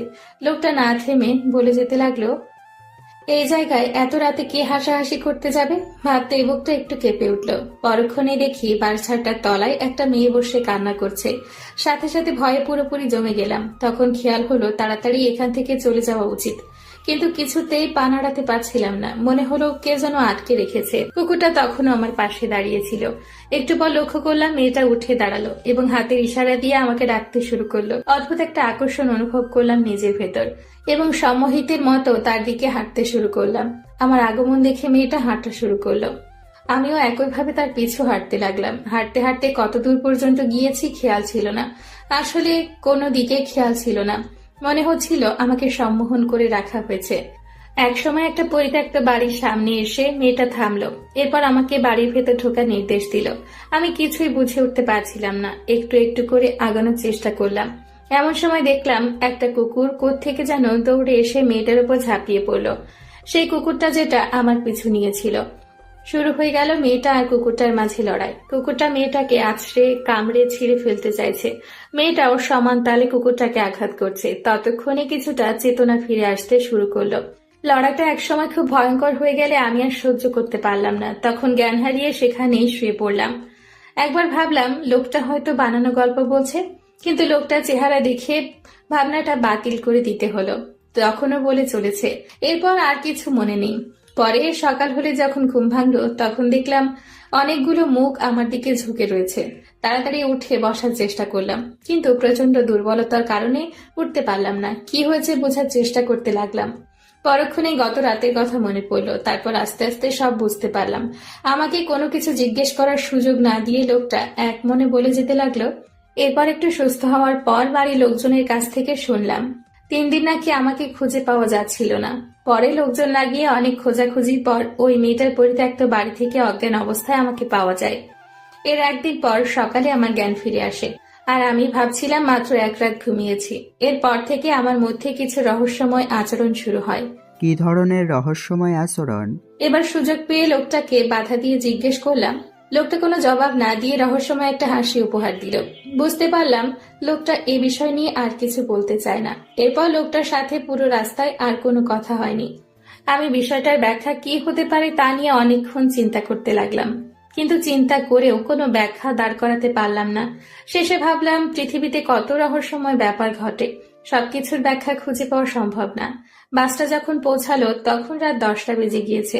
রাস্তায় জ্যামের কারণে বেশি দেরি হয়ে গেছে। এত রাতে একা যেতে হবে ভেবে একটু ভয় ভয় লাগলো। তখন লোকটাকে বললাম একসাথে চলেন। তিনি এক কথায় রাজি হয়ে গেলেন। একটু খটকা লাগলেও দুজন মিলে হাঁটা শুরু করলাম। হাঁটতে হাঁটতে খুব একটা কথা হয়নি। একসময় ওনার গল্পের সেই রাস্তা ধরে চলে আসলাম। পাশে লোকটা থাকা সত্ত্বেও ভয় একটু বাড়তে শুরু করলো। কিছুক্ষণ পর যখন বারছাটার কাছে আসলাম তখন হঠাৎ দেখলাম খুব সুন্দর চেহারার একজন মেয়ে। একটা কুপি হাতে দাঁড়িয়ে আছে। কুপির কম্পমান শিখাটার কারণে মেয়েটার চেহারাও কেঁপে কেঁপে উঠছে। প্রচন্ড ভয়ে আড়ষ্ট হয়ে গেলাম। পরক্ষণেই পাশে তাকিয়ে দেখি আমার পাশে লোকটা নেই। আবার বারছাড়টার দিকে তাকিয়ে দেখি মেয়েটাও হাওয়া হয়ে গেছে। ভয়ে আতঙ্কে আমার অবস্থা তখন দিশেহারা। তাড়াতাড়ি করে কোনো মতে পা চালিয়ে বাড়িতে পৌঁছে গেলাম। বারবার মেয়েটির সুন্দর মুখটা চোখের সামনে ভেসে উঠতে লাগলো। পরে নানাকে জিজ্ঞেস করার পর জানতে পারলাম সাগির নামের সেই লোকটি নাকি মেয়েটিকে ধর্ষণ করার পর হত্যা করেছিল। একদিন ওই পথে যাওয়ার সময় সে রহস্যজনকভাবে হারিয়ে গিয়েছিল। এরপর থেকে তাকে আর কোথাও খুঁজে পাওয়া যায়নি এবং সে যে কাহিনী শোনালো তার অধিকাংশই নাকি মিথ্যা ছিল। এই কথা শোনার পর বড়সড় একটা ঢোক গিলাম। সেই দিন কি তাহলে একটা ভূতের সাথে এতটা পথ পাড়ি দিয়ে এসেছি? ভাবতে কেমন একটা শিরশিরে অনুভূতি হলো। অনেক চিন্তা করেও এই ঘটনার কোনো ব্যাখ্যা খুঁজে পেলাম না। পৃথিবীতে কত না রহস্যময় ব্যাপার ঘটে থাকে। কথাগুলো বলে থামে স্যার। আজকে ওনার কথায় তেমন কোনো রহস্যের গন্ধ আসছে না। স্যার চোখে চশমাটা ঠিক করে পেছনের দিকে তাকায়, দেখে একটা ছেলে, নামটা সাইফুল স্যারের অজানা। ছেলেটার পরনে দামি একটা সাদা কালারের শার্ট, বুকের বোতামটা লাগানো, চোখে মোটা ফ্রেমের স্টুডেন্ট চশমা। ছেলেটার মুখমণ্ডলে রয়েছে অজস্র মায়া। ছেলেটা আর কেউ নয়, সেই রাফি। সাইফুল স্যার হাতের ইশারায় রাফিকে দাঁড়াতে বলে। রাফি দাঁত বের করে একটা হাসি দিয়ে স্যারকে বলে, স্যার আমাকে কিছু বলবেন? রাফির কথা শুনে স্যার মুচকি হেসে বলে, কিছু বলার জন্যই তো দাঁড়া করিয়েছি। তোমাকে দেখেছি এই ক্লাসে। তা নাম কি তোমার? আমার নাম রাফি হাসান। নামটা বেশ সুন্দর, কিন্তু তুমি শার্টের বুকের বোতাম লাগিয়ে রেখেছো কেন? গরম লাগছে না? গরম লাগবে কেন? আমি তো মোটা মানুষ না যে আমার গরম লাগবে। রাফির এমন বোকা বোকা উত্তর শুনে স্যার চুপ হয়ে যায়। রাফি ছেলেটা ভার্সিটিতে বেশ হাসি খুশি থাকে, কিন্তু বোকা বলে কেউ রাফির সাথে মিশতেই চায় না। রাফি ক্লাস থেকে বের হয়ে শহীদ মিনারের দিকে যায়। কিছু মেয়ে সেখানে বসে বসে আড্ডা দিচ্ছে, হয়তো তাদের গুরুত্বপূর্ণ কথোপকথন। রাফি এগুলো শুনতে চায় না, তাই সে গাছতলায় বসার জন্য পা বাড়ায়। তখনই কেউ পেছন থেকে মেইলি কণ্ঠে রাফিকে উদ্দেশ্য করে ডাক দেয়। কণ্ঠটা রাফির কাছে কেমন যেন পরিচিত পরিচিত মনে হচ্ছে, যেন আগেও কোথাও শুনেছে সে। রাফি পেছনে ফিরে তাকায়। 6 জন মেয়ে শহীদ মিনারে বসে আছে। রাফি পেছনে ফিরলে মেয়েগুলোর মধ্যে থেকে একটা মেয়ে হাতের ইশারায় ডাকে। রাফি হালকা অবাক হয় মেয়েটাকে দেখে, কারণ কোনো এক রাতে মেয়েটি বিপদে পড়েছিল আর রাফি তাকে বাঁচিয়েছে। অন্ধকার রজনীতে মেয়েটির মুখ রাফির কাছে অস্পষ্ট ছিল, কিন্তু আজকে মেয়েটার কণ্ঠ আর সেই রাতের মেয়েটার কণ্ঠ একই, চেহারায়ও অনেকটা মিল। রাফি মেয়েগুলোর কাছে এসে দাঁড়ায়। পরিষ্কার মাঝারি আকারের দাঁতগুলো বের করে বড় করে একটা হাসি দেয়। মেয়েগুলোর মধ্যে থেকে নুসরাত নামের মেয়েটি রাফিকে উদ্দেশ্য করে বলে, এই ছেলে, তুমি এমন বোকার মতো করে হাসতেছো কেন? আমাদের সামনে কি লজ্জা করছে? আমি এমনই, সবসময় হাসি খুশি থাকতে পছন্দ করি, তবে মেয়েদের দেখে আমার লজ্জা করে না। রাফির কণ্ঠটা নুসরাতের কাছে কেমন যেন পরিচিত পরিচিত মনে হচ্ছে, তাই সে জিজ্ঞেস করে, আচ্ছা, তোমার সাথে কি আগে কখনো আমার দেখা হয়েছে? না, আপনাকে আমি আর জীবনের প্রথম দেখছি, আগে কখনো দেখিনি। কিন্তু হঠাৎ এটা জিজ্ঞেস করলেন কেন? তোমার কণ্ঠটা আমি আগে কোথাও শুনেছি, কিন্তু কোথায় সেটা মনে করতে পারছি না। তুমি ভার্সিটিতে নতুন নাকি? আমি ভার্সিটিতে নতুন, 2য় বর্ষে ইকোনমিক্স ডিপার্টমেন্টে। আপনি? আমি তোমার সাথেই পড়ি, কিন্তু অন্য ডিপার্টমেন্টে। রাফি কথাটা শুনে মুচকি হাসে। রাফি কেমন যেন একটা অন্যরকম অনুভূতি হাতছানি দিচ্ছে। মনের ভেতর অগোছালো সুপ্ত অনুভূতিগুলো ব্যস্ত হয়ে পড়েছে। অনুভূতিগুলো সাজানোর জন্য এবার মনে হয় কোনো নারীর প্রয়োজন পড়বে, কিন্তু উদ্দেশ্যহীন এই জীবনের সাথে কে জড়াবে? কথাটা ভাবতেই রাফির মনটা খারাপ হয়ে যায়। নুসরাত খেয়াল করে হাসি খুশি থাকা ছেলেটা হঠাৎ মুখটা এমন কালো হয়ে এলো কেন। তাই সে রাফিকে জিজ্ঞেস করে, এই রাফি, তোমার মুখে হঠাৎ এমন কালো আভা এসেছে কেন? এতক্ষণ তো বেশ হাসি খুশি ছিল, এখন মন খারাপ কেন? কোনো সমস্যা? না, কোনো সমস্যা নেই, তবে মা বাবার কথাটা অনেক মনে পড়ছে, তাই হয়তো মনটা খারাপ হয়ে গেছে। রাফি, তোমার কি মা বাবা নেই? এই পৃথিবীতে কি তুমি একা? আমি বড় একা। হ্যাঁ, আমি এই পৃথিবীতে বড় একটা অবহেলিত জনগোষ্ঠীর মধ্যে একজন। যখন জীবন তোমাকে কাঁদানোর 100 কারণ দেয়, জীবনকে দেখাও যে তোমার হাসির 1000 কারণ আছে। তুমি কখনো মন খারাপ করে থাকবে না, এটা তোমাকে মানায় না। তোমাকে শুধু হাসি উজ্জ্বল মুখেই মানায়। আমি চাই নিজেকে স্বাভাবিক রাখার জন্য, কিন্তু এই শহরের কিছু চেনা বেঈমানের জন্য থাকতে পারি না। সেই ভয়ঙ্কর অতীত এখনো আমাকে কুড়ে কুড়ে খায়। বিশ্বাসঘাতকতা করা ঠিক না, তবে কিছু মানুষের সাথে বেঈমানি না করে পারা যায় না। রাফি, অতীতকে ভুলে গিয়ে বর্তমান আর ভবিষ্যৎ চিন্তা করো, এটা তোমার জন্য ভালো হবে। নুসরাতের কথাগুলো রাফির মনটাকে আবারও উৎফুল্ল করে দেয়। রাফি আশেপাশে তাকায়, দেখে ভার্সিটির প্রায় অনেক ছেলে রাফির দিকে রগি মুড নিয়ে তাকিয়ে আছে। ভার্সিটির সকলের ক্রাশ হচ্ছে নুসরাত। অনেক ছেলে নুসরাতকে প্রপোজ করেছে, কিন্তু সে কাউকেই পাত্তা দেয় না। ছেলেদের সাথে সে বেশি কথা বলে না, কিন্তু আজ হঠাৎ নতুন একটা বোকা ছেলের সাথে এমন ভাবে হেসে হেসে কথা বলছে, কেউ এটা মানতেই পারছে না। রাফি এটা বুঝতে পেরে শহীদ মিনার চত্বর থেকে গেটের দিকে পা বাড়ায়। নুসরাত মেয়েটা সব মেয়েদের থেকে আলাদা, ধনী হওয়া সত্ত্বেও সবার সাথে অল্প সময়ে মিশে যায়। রাফির নুসরাতকে পছন্দ হয়েছে, কিন্তু এই কথাটা কিভাবে বলবে সে সেটাই বুঝতে পারছে না রাফি। কিন্তু কে রাফিকে ভালোবাসবে? যেখানে রাফির আসল পরিচয় পেলেই সবাই ভয় পেয়ে দূরে চলে যায়, তাহলে এটা জেনে কি নুসরাত রাফিকে ভালোবাসবে? জীবনটা অনেক সুন্দর যদি কারো ভালোবাসায় এই জীবন পূর্ণতা পায়। যদি কেউ কষ্টটা ভাগ করে নিতে চায়, নিজের সকল আনন্দ সেই প্রয়াসীর মাঝে বিলিয়ে দিতে চায়। ভাই, শহরে নতুন কমিশনার এসেছে। কালকে রাতের খুনটা নিয়ে শহরে অনেক ঝামেলা হচ্ছে। সালমান তার লোকজন দিয়ে বিশৃঙ্খলা সৃষ্টি করছে শহরে। জনগণ আতঙ্কিত হয়ে গেছে। উপর থেকে খবর এসেছে রাফু ভাইকে মৃত অথবা জীবিত দেখতে চায় জনগণ। রাত প্রায় 9:15 রাফি বেলকুনিতে বসে একা একা চন্দ্রবিলাস করছে আর মনের সুখে একটার পর একটা সিগারেট টেনে যাচ্ছে। সিগারেট খাওয়া স্বাস্থ্যের জন্য ক্ষতিকর এটা জেনেও মানুষ এটা খায়। এটা তার বদঅভ্যাস না, এটা তার নেশা। কিছু কিছু নেশা জীবনের সাথে এমন ভাবে মিশে যায় যা ছেড়ে দেওয়া সম্ভব হয় না। যদি ছেড়ে দেওয়ার চেষ্টা করি তাহলে নিজের কাছে আর কিছু ভালোই লাগে না। রাফির কাছেও ব্যাপারটা এমন মনে হয়। সে সিগারেট খাওয়াটা এনজয় করে। রাতের আকাশে চাঁদ দেখার মজাই আলাদা, কিন্তু একা একা চন্দ্রবিলাস করতে কেমন যেন অনুভূতিহীন লাগে। চন্দ্রবিলাস আর সিগারেট টানতে রাফি এমন ব্যস্ত যে টনি কখন এসে তার পাশে বসেছে সেটাও খেয়াল নেই তার। টনি হালকা করে একটা শুকনো কাশি দেয়। রাফি আকাশের দিকে থেকে দৃষ্টিটা সরিয়ে টনির দিকে তাকায়। টনি মনে হয় আজকে ক্লিন শেভ দিয়েছে, যার কারণে চাঁদের আলোয় মুখটা স্পষ্ট বোঝা যাচ্ছে। ছেলেটার মুখটা অনেক মায়াবী, চোখ জোড়া হালকা ঘোলাটে, যার কারণে তাকে আরো আকর্ষণীয় লাগে। রাফি জলোত্তর সিগারেট আরেকটা টান দিয়ে ধোঁয়াগুলো ছাড়তে ছাড়তে বলে, রাফু ভাইকে কখনো দেখেছে কেউ? কি তার চেহারা, শুধু তার অস্তিত্ব বোঝা যায়, আর কিছু না। তাহলে কিভাবে চিন্তা করে পুলিশ রাফু ভাইকে ধরবে? ভাই, আমার মনে হয় কি আপনার কিছুদিন মিশনে যাওয়া বন্ধ করে দিন। শহরে অবস্থা বেশি একটা ভালো না। প্রতিটা রাস্তায় রাস্তায় পুলিশের কড়া নজরদারি চলছে। প্রত্যেকে দেখার জন্য কাজ করছে, আমি অদৃশ্য হয়ে তা করে বেড়াচ্ছি। রাফু ভাই না চাইলে তাকে দেখার ক্ষমতা কারো নেই। আমি আল্লাহ ছাড়া কাউকে ভয় পাই না, তবে মনের ভিতর একটা সংকোচ থেকে যায়। আমার কাছের লোকগুলো যেন আমার সাথে বেইমানিটা না করে। ভাই, অনেকদিন ধরে একটা জিনিস জানার খুব আগ্রহ মনের ভিতর উথাল পাথাল করছে। আপনি যদি অনুমতি দেন তাহলে বলবো। বল, কি জিজ্ঞেস করবি আমাকে? তবে এমন কোনো প্রশ্ন জিজ্ঞেস করবি না যেটা আমার পক্ষে উত্তর দেওয়া সম্ভব না হয়ে যায়। ভাই, আপনার আপনজনেরা কোথায়? কি আপনার অতীত? কে এই সালমান যাকে মারার জন্য আপনি এত মাইন্ড গেম খেলছেন? যেখানে আপনি একটা ফোন করলে সব ঝামেলা শেষ হয়ে যায়, সেখানে আপনি নিজে সালমানকে খুঁজে বেড়াচ্ছেন। সবকিছু আজকে আমায় খুলে বলবেন।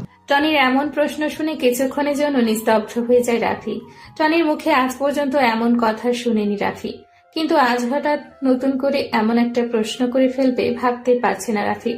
যে কালো অতীতের কথা মনে হলে রাফি নিজেকে এই পৃথিবীতে অনেক একা মনে হয়। আজকে সেই ভয়ঙ্কর অতীত সম্পর্কে কাউকে প্রথমবারের মতো করে বলতে যাচ্ছে রাফি। কি হলো ভাই, বলবেন না আমাকে সেই অতীতের কথা? আমি জানতে চাই ভাই, বলেন আমাকে। টনির কথায় রাফির ধ্যান ভাঙে। রাফি আজকে নিজের ভয়ঙ্কর অতীত সম্পর্কে কাউকে বলে কিছুটা কষ্ট দূর করতে চায়। রাফি আরেকটা সিগারেট জ্বালায়।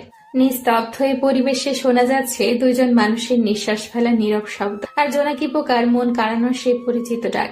রাফি নিকোটিনের বিষাক্ত ধোঁয়াগুলো ছাড়তে ছাড়তে বলে, বলবো। আজ আমি প্রথম কাউকে বলবো আমার ভয়ঙ্কর অতীত সম্পর্কে। তবে আমার অতীতের কথা শুনে কিন্তু তুই কোনো কথা বলতে পারবি না। ভাই, আপনি শুরু করেন প্লিজ, আমি আর অপেক্ষা করতে পারছি না। রাফি একটা দীর্ঘ নিঃশ্বাস ফেলে বলতে শুরু করে, সময়টা আরো 10 বছর আগের, যখন আমার বয়স 15 বছর। বাবা মা, আমি, চাচা চাচি আর একটা ছোট চাচাতো ভাই নিয়ে আমাদের পরিবার ছিল। সেই পরিবারের সবচেয়ে আদরের সন্তান ছিলাম আমি। আমার বাবা আর চাচার অনেক বড় বিজনেস ছিল, শহরে অনেক নামডাক ছিল, শত্রুর কোনো অভাব ছিল না, হেসে খেলে জীবন পার হচ্ছিল আমার। কিন্তু হঠাৎ আমার সেই হাসি খুশি জীবনে নেমে আসে অন্ধকারের প্রতিচ্ছবি। রাতে বাবা মাকে জীবিত দেখে ঘুমাতে গেছি, কিন্তু সকালে ঘুম থেকে উঠে মা বাবার রক্ত রঞ্জিত গলাকাটা দেহ দেখে বেশ অবাক হয়ে গিয়েছিলাম। বাকরুদ্ধ হয়ে যাই। আমার বলার মতো কিছু ছিল না আমার। অঝরে কান্না করেছি আমি। আমাকে সান্ত্বনা দেওয়ার মতো পৃথিবীতে আর কেউ ছিল না। দিন পার হয়ে মাস আসে, আমার প্রতি সবার অবহেলা বাড়তে থাকে। চাচা চাচির মাথার বোঝা হয়ে গেলাম আমি। কেউ আগের মতো আদর করে না আমায়। খেয়েছি নাকি খালি পেটে আছি জানার চেষ্টাও করে না কেউ। জীবনটা মরুভূমির মরীচিকার মতো হয়ে গেছে। কিছুদিন এইভাবে চলতে থাকার পর আমি চাচিকে বলি, ছোট মা, তোমরা সবাই আগের মতো আর আদর করো না কেন? আমার সাথে তেমন ভালো করে কথাও বলো না কেন? কি বলবো তোর সাথে? এমনিতেই আমাদের মাথার উপর বসে বসে ঘরের অন্ন নষ্ট করছিস, কোনো কিছু করিস না, সারাদিন ঘরে বসে থাকিস মা বাবার ছবি নিয়ে। এখন থেকে যদি প্রতিদিন খেতে হয় তাহলে ঘরের কাজের লোকের সাথে কাজ করে খাবি, নয়তো কাল থেকে তোর খাওয়া বন্ধ। ছোট মা, ঘরের কাজ করার জন্য তো অনেক কাজের লোক আছে, তাহলে আমাকে আবার কাজ করে খেতে হবে কেন? ঘরের কাজের লোকের বেতন কি তুই দিবি? কালকে থেকে বাড়িতে কাজের লোক কমানো হবে, দুইজনের কাজ তুই একা করবি, এটাই আমার শেষ কথা। ছোট মায়ের কথা শুনে কি বলবো বুঝতে পারছি না। বেশ অসহায় দৃষ্টিতে তাকিয়েছিলাম আমি। এই কি সেই ছোট মা যে আমাকে প্রতিবেলা নিজ হাতে খাইয়ে দিত? আমার যেন এগুলো কিছুই বিশ্বাস হচ্ছে না। মনের ভিতরে একটা রাগ সৃষ্টি হয় তাদের প্রতি। বেঁচে থাকার জন্য আমায় কষ্ট করতে হবে, তাই প্রতিদিন ঘরের কাজ করতাম। কাজের লোকের থেকে বেশি কাজ করাতো আমাকে দিয়ে। ছোট মা আর চাচাতো ভাই রফিক পায়ের উপর পা তুলে আমাকে অর্ডার দিত, আমি সেই অনুযায়ী কাজ করতাম। জীবনটা কেমন যেন বিষাক্ত বিষাক্ত মনে হচ্ছে। নিঝুম রাতে একা একা আকাশপানে তাকিয়ে মা বাবার সাথে কথা বলতাম কেন তারা আমায় এই অভিশপ্ত দুনিয়ায় একা রেখে চলে গেছে। আমাকে কেন নিয়ে গেল না? চার দেয়ালের বদ্ধ রুমটায় নিজের কান্নাগুলো শোনার মতো কেউ ছিল না। জীবনে কখনো কারোর উপর খুব বেশি নির্ভর হওয়া ঠিক না, কারণ অন্ধকারে নিজের ছায়াও নিজেকে ছেড়ে চলে যায়। আমার কান্নার শব্দ কাউকে ব্যথিত করেনি। আমার মৃত্যুর সংবাদে ওরা কখনোই ব্যথিত হবে না। অনেকবার ভেবেছিলাম চলে যাব এই অবহেলিত পৃথিবীতে থেকে, কিন্তু নিজেকে শক্ত করেছি। মা বাবা মারা যাওয়ার 6 মাস পর আমার জীবনে সবচেয়ে বড় একটা কালো অধ্যায়ের সূচনা ঘটে। সেদিন আমার খুব জ্বর ছিল, বিছানা থেকে ওঠার ক্ষমতা আমার ছিল না, আমাকে সেবা যত্ন করার কেউ নেই। এই পৃথিবীতে আমি সেদিন ছিলাম অনেক একা। ছোট মা চিৎকার করে করে আমাকে ডাকছে। আমি এই জ্বর নিয়ে কিভাবেই নিচে যাব বুঝতে পারছি না। অনেক কষ্ট করে সিঁড়ি বেয়ে বেয়ে নিচে যাই। আমার অবস্থা তেমন ভালো না। ছোট মায়ের সামনে যেয়ে বলি, ছোট মা, আমাকে এইভাবে ডাকছিলে কেন? কোনো কিছুর প্রয়োজন? ছোট আব্বু সোফার উপর আরাম করে গম্ভীর মুখ হয়ে বসে আছে আর আমার দিকে রাগী দৃষ্টিতে তাকিয়ে আছে। ছোট মা আমার কাছে এসে আমার চুলগুলো ধরে জোরে টান দিয়ে বলতে থাকে, রাফি, টাকাগুলো কোথায় লুকিয়েছিস সেটা বল। তুই আমাকে এখনো ভালো করে চিনতে পারিসনি। আমি টাকার জন্য তোকে মেরে ফেলতে 1 মিনিটও দেরি করব না। বল, টাকাগুলো কোথায় রেখেছিস? আমি বুঝতে পারছি না ছোট মা কোন টাকার কথা বলছে, তাই আমি অবাক হয়ে জিজ্ঞেস করি, ছোট মা, কোন টাকার কথা বলছো তুমি? আমি কোনো টাকা লুকিয়ে রাখিনি। মিথ্যা বলছিস কেন তুই? আমার আলমারি থেকে 10 লক্ষ টাকা তাহলে কে নিয়েছে তুই ছাড়া? আর কেউ তো আমার রুম পরিষ্কার করতে চায় না। এটাই শেষ সুযোগ, বলে দে টাকাগুলো কোথায়। এরপর আমি যা করব তুই তা কল্পনাও করতে পারবি না। ছোট মা, আমি তোমার আলমারি থেকে কোনো টাকা চুরি করিনি, বিশ্বাস করো আমাকে। সেদিন আমার কথা কেউ বিশ্বাস করেনি, শুনেনি। আমার ব্যথায় কুঁকড়ে ওঠা সেই মায়াবী কান্না। চাচা আর চাচি মিলে অনেক মেরেছে আমায়, মুখ দিয়ে রক্ত বের হয়েছিল আমার। চাচা ফোন দিয়ে পুলিশের হাতে উঠিয়ে দেয় আমাকে, মিথ্যা অপবাদ দিয়ে বের করে দেয় আমাকে আমার নিজের বাসা থেকে। শেষবারের মতো পিছনে ফিরে দেখে নেই আমার সেই স্বপ্নের হাসি খেলা বাড়িটা, যেখানে ছোট থেকে বড় হয়েছি। আজ সেখান থেকে মিথ্যা অপবাদ মাথায় নিয়ে পেরিয়ে যাচ্ছি। পুলিশ অফিসাররা যখন বাসার গেট পেরিয়ে যাবে, তখনই আমাদের বাসার পুরনো কর্মচারী করিম চাচা দৌড়ে আসে আমার কাছে। চাচাকে দেখে কান্না করে দেই। আমাকে অনেক আদর করত উনি। আমার কাছে এসে করিম চাচা কানে কানে বলতে থাকে, তোমার বাবা মাকে মেরেছেই তোমার ছোট মায়ের আপন ভাই সালমান, আর টাকাটাও চুরি করেছে সে। জীবনে অনেক বড় হবে তুমি, বাবার খুনের বদলা নিতে হবে তোমায়। এখানেই শেষ নয়, এখান থেকে তোমার জীবনের পথ শুরু। ভালো থেকো। করিম চাচার কথা শুনে সেদিন আমি খুব হেসেছি। পাগল হইনি, তবে সাইকো হয়ে গিয়েছিলাম আমি। মনের ভিতর অনেক কষ্ট চাপা পড়ে গিয়েছে আমার। মনে মনে একটাই নাম জপেছি আমি, সালমান। দুনিয়ার যেখানে সে থাকুক, তাকে খুঁজে বের করে নিজ হাতে আমার টার্গেট। আমার একটাই লক্ষ্য, একটাই স্বপ্ন, সালমান ভাই। জেলে অনেক মানুষের সাথে পরিচয় হয় আমার। কেউ কেউ ছোট ছোট গ্যাংয়ের লিডার, আবার কেউ ছিল লিডারের কাছে লোক। 4 বছর পর জেল থেকে বের হই, মুখে দাড়ি দিয়ে আবৃত হয়ে যাই। 4 বছর পর নিজেকে নিজে দেখে চিনতে পারছিলাম না আমি। কোথায় ছিল সুন্দর সেই শৈশব, আর আজ জেল থেকে বের হওয়া একটা আসামি আমি। লাল রক্ত চোখে, জীবনের প্রথম, হাতে পিস্তল নেই। প্রথম দিকে অনেক ভয় পেতাম, কিন্তু লাইফে ভয় পেলে শুধু সময় নষ্ট। জানি আমাকে মরতে হবে, তাহলে কেন ভয় পেয়ে পিছিয়ে যাব? হয়ে যায় অদৃশ্য মাস্তান। সালমানের খোঁজ করে জানতে পারি ঢাকার ডন হয়ে যায় সে। সালমানকে ধরতে হলে তার চেয়ে বড় কিছু হতে হবে আমায়। শুধু করি মাস্তানি, সারা দেশ ছড়িয়ে যায় রাফু ভাই রাফু ভাই, কিন্তু এখনো সেই রাফু ভাইয়ের চেহারা সবার কাছে রহস্যময়ী। অনেক আবেগ নিয়ে কথাগুলো বলে থামে রাফি। রাত প্রায় শেষের দিকে দূর থেকে শোনা যাচ্ছে মসজিদে দেওয়া মুয়াজ্জিমের ফজরের আজান। আজকে রাফি মসজিদে যাবে। অনেকদিন যাবৎ নামাজ পড়া হয় না তার। শরীর থেকে শার্টটা খুলে কালো একটা পাঞ্জাবি পরে নেয় সে। মাথায় টুপিটা লাগিয়ে রওনা দেয় মসজিদের উদ্দেশ্যে। নুসরাত দেখ, কালকের বোকা ছেলেটা কি যেন নাম, ও রাফি, আজকে নতুন গেট আপ নিয়ে আসছে। মিমের কথা শুনে সবাই ক্যাম্পাসের গেটের দিকে তাকায়। একটা সুদর্শন যুবক ক্যাম্পাসে প্রবেশ করছে। পরনে তার কালো কালারের শার্ট, আগের মতো করে বুকের বোতামটা লাগানো না, স্টাইলিশ জিন্স। চোখে চশমাটা বদলে গেছে, আগেরটার মতো মোটা ফ্রেমের না। কম বেশি অনেকে রাফির দিকে তাকিয়ে আছে। আজ হঠাৎ করে এমন করে বোকা ছেলেটা সবাইকে অবাক করে দিবে ভাবতে পারছে না কেউ। রাফি নুসরাতদের দেখেও না দেখার ভান করে প্যান্টের পকেটে হাত দিয়ে চলে যায়। তখনই নুসরাত রাফিকে ডাক দেয়। রাফি যেন এ ডাকেরই অপেক্ষা করছিল। আজ মূলত সে হালকা গেট আপ চেঞ্জ করেছে নুসরাতের জন্য। রাফি নুসরাতের সামনে যেয়ে দাঁড়ায়, কোনো কথা বলে না।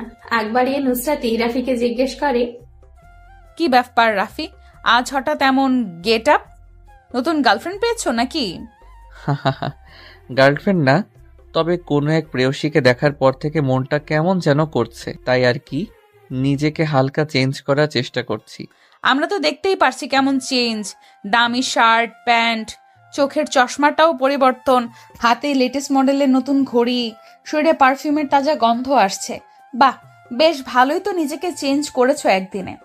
চেষ্টা করছি নিজেকে বদলাতে। আজ মনে হয় কিছুটা সফল হয়েছি। এই পৃথিবীতে টিকে থাকতে হলে নিজেকে আরো উন্নত করতে হবে। মানুষ যতটা সুখী হতে চায় সে ততটাই হতে পারে। সুখের কোনো পরিসীমা নেই।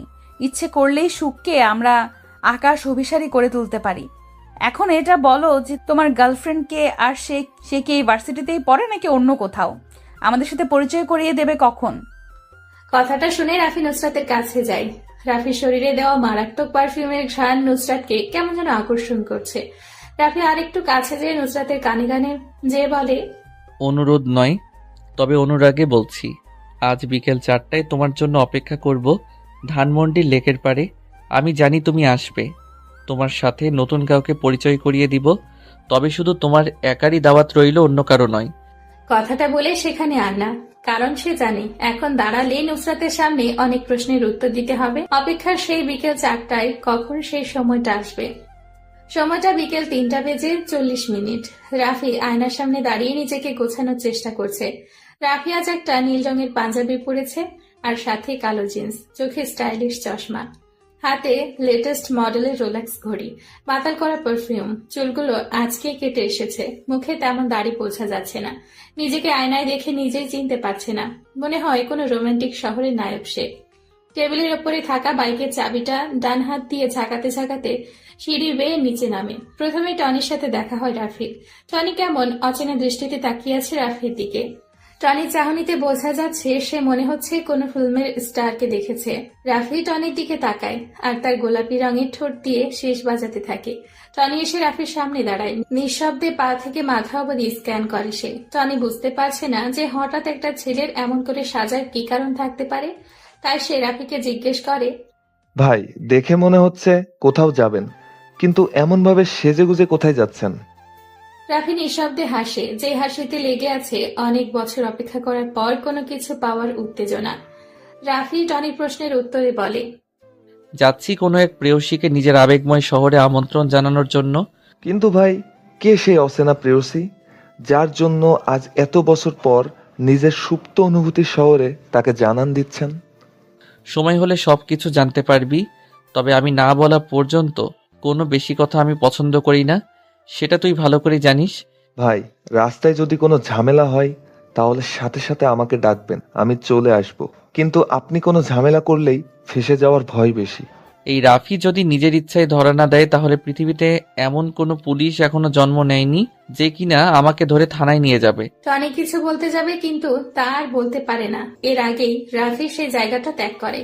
ধানমন্ডির এই রাস্তাটা আজ বেশ ফাঁকা। কিছুক্ষণ পর পর 2-3টা গাড়ি দ্রুত গতিতে যাচ্ছে। দেখে মনে হয় তাদের কোনো গুরুত্বপূর্ণ কাজ ফেলে এসেছে। যদি এটা এখন না করে তাহলে সবকিছু শেষ হয়ে যাবে এমন অবস্থা। কিন্তু না, কিছুই শেষ হবে না। হয়তো কিছু সময় নষ্ট হতে পারে। ওরা এটা বুঝে না যে এত দ্রুত গতিতে গাড়ি চালালে ভীষণ ঝুঁকি, কোনো বড় ধরনের দুর্ঘটনার শিকার হতে পারে। রাফি ফাঁকা রাস্তা পেয়ে একটু জোরেই বাইকটা চালাচ্ছে। বিকেলে ধানমন্ডির এই লেকের পাড়ে অনেক কাপলরা ঘুরতে আসে। রাফির আজ এটা প্রথম অভিযান। বলতে গেলে নতুন কোনো অনুভূতি প্রকাশ করতে যাচ্ছে। কিন্তু নুসরাত কি মেনে নিবে রাফিকে? কোনো ঘটনা ঘটার আগেই তা নিয়ে ভাবতে নেই। পরে দেখা গেছে সবকিছু নিজের কাছে গুলিয়ে যাচ্ছে।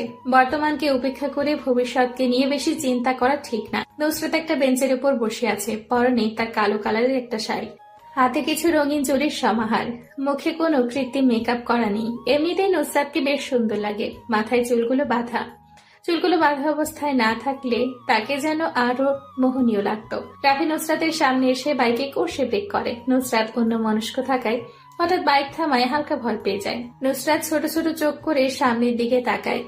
উজ্জ্বল সুদর্শন একটা যুবক বাইকে থেকে নামে। ছেলেটার শরীরের গঠন বেশ ভালো, তবে ছেলেটা যে রাফি এটা চিনতে নুসরাতের বেশি সময় লাগেনি।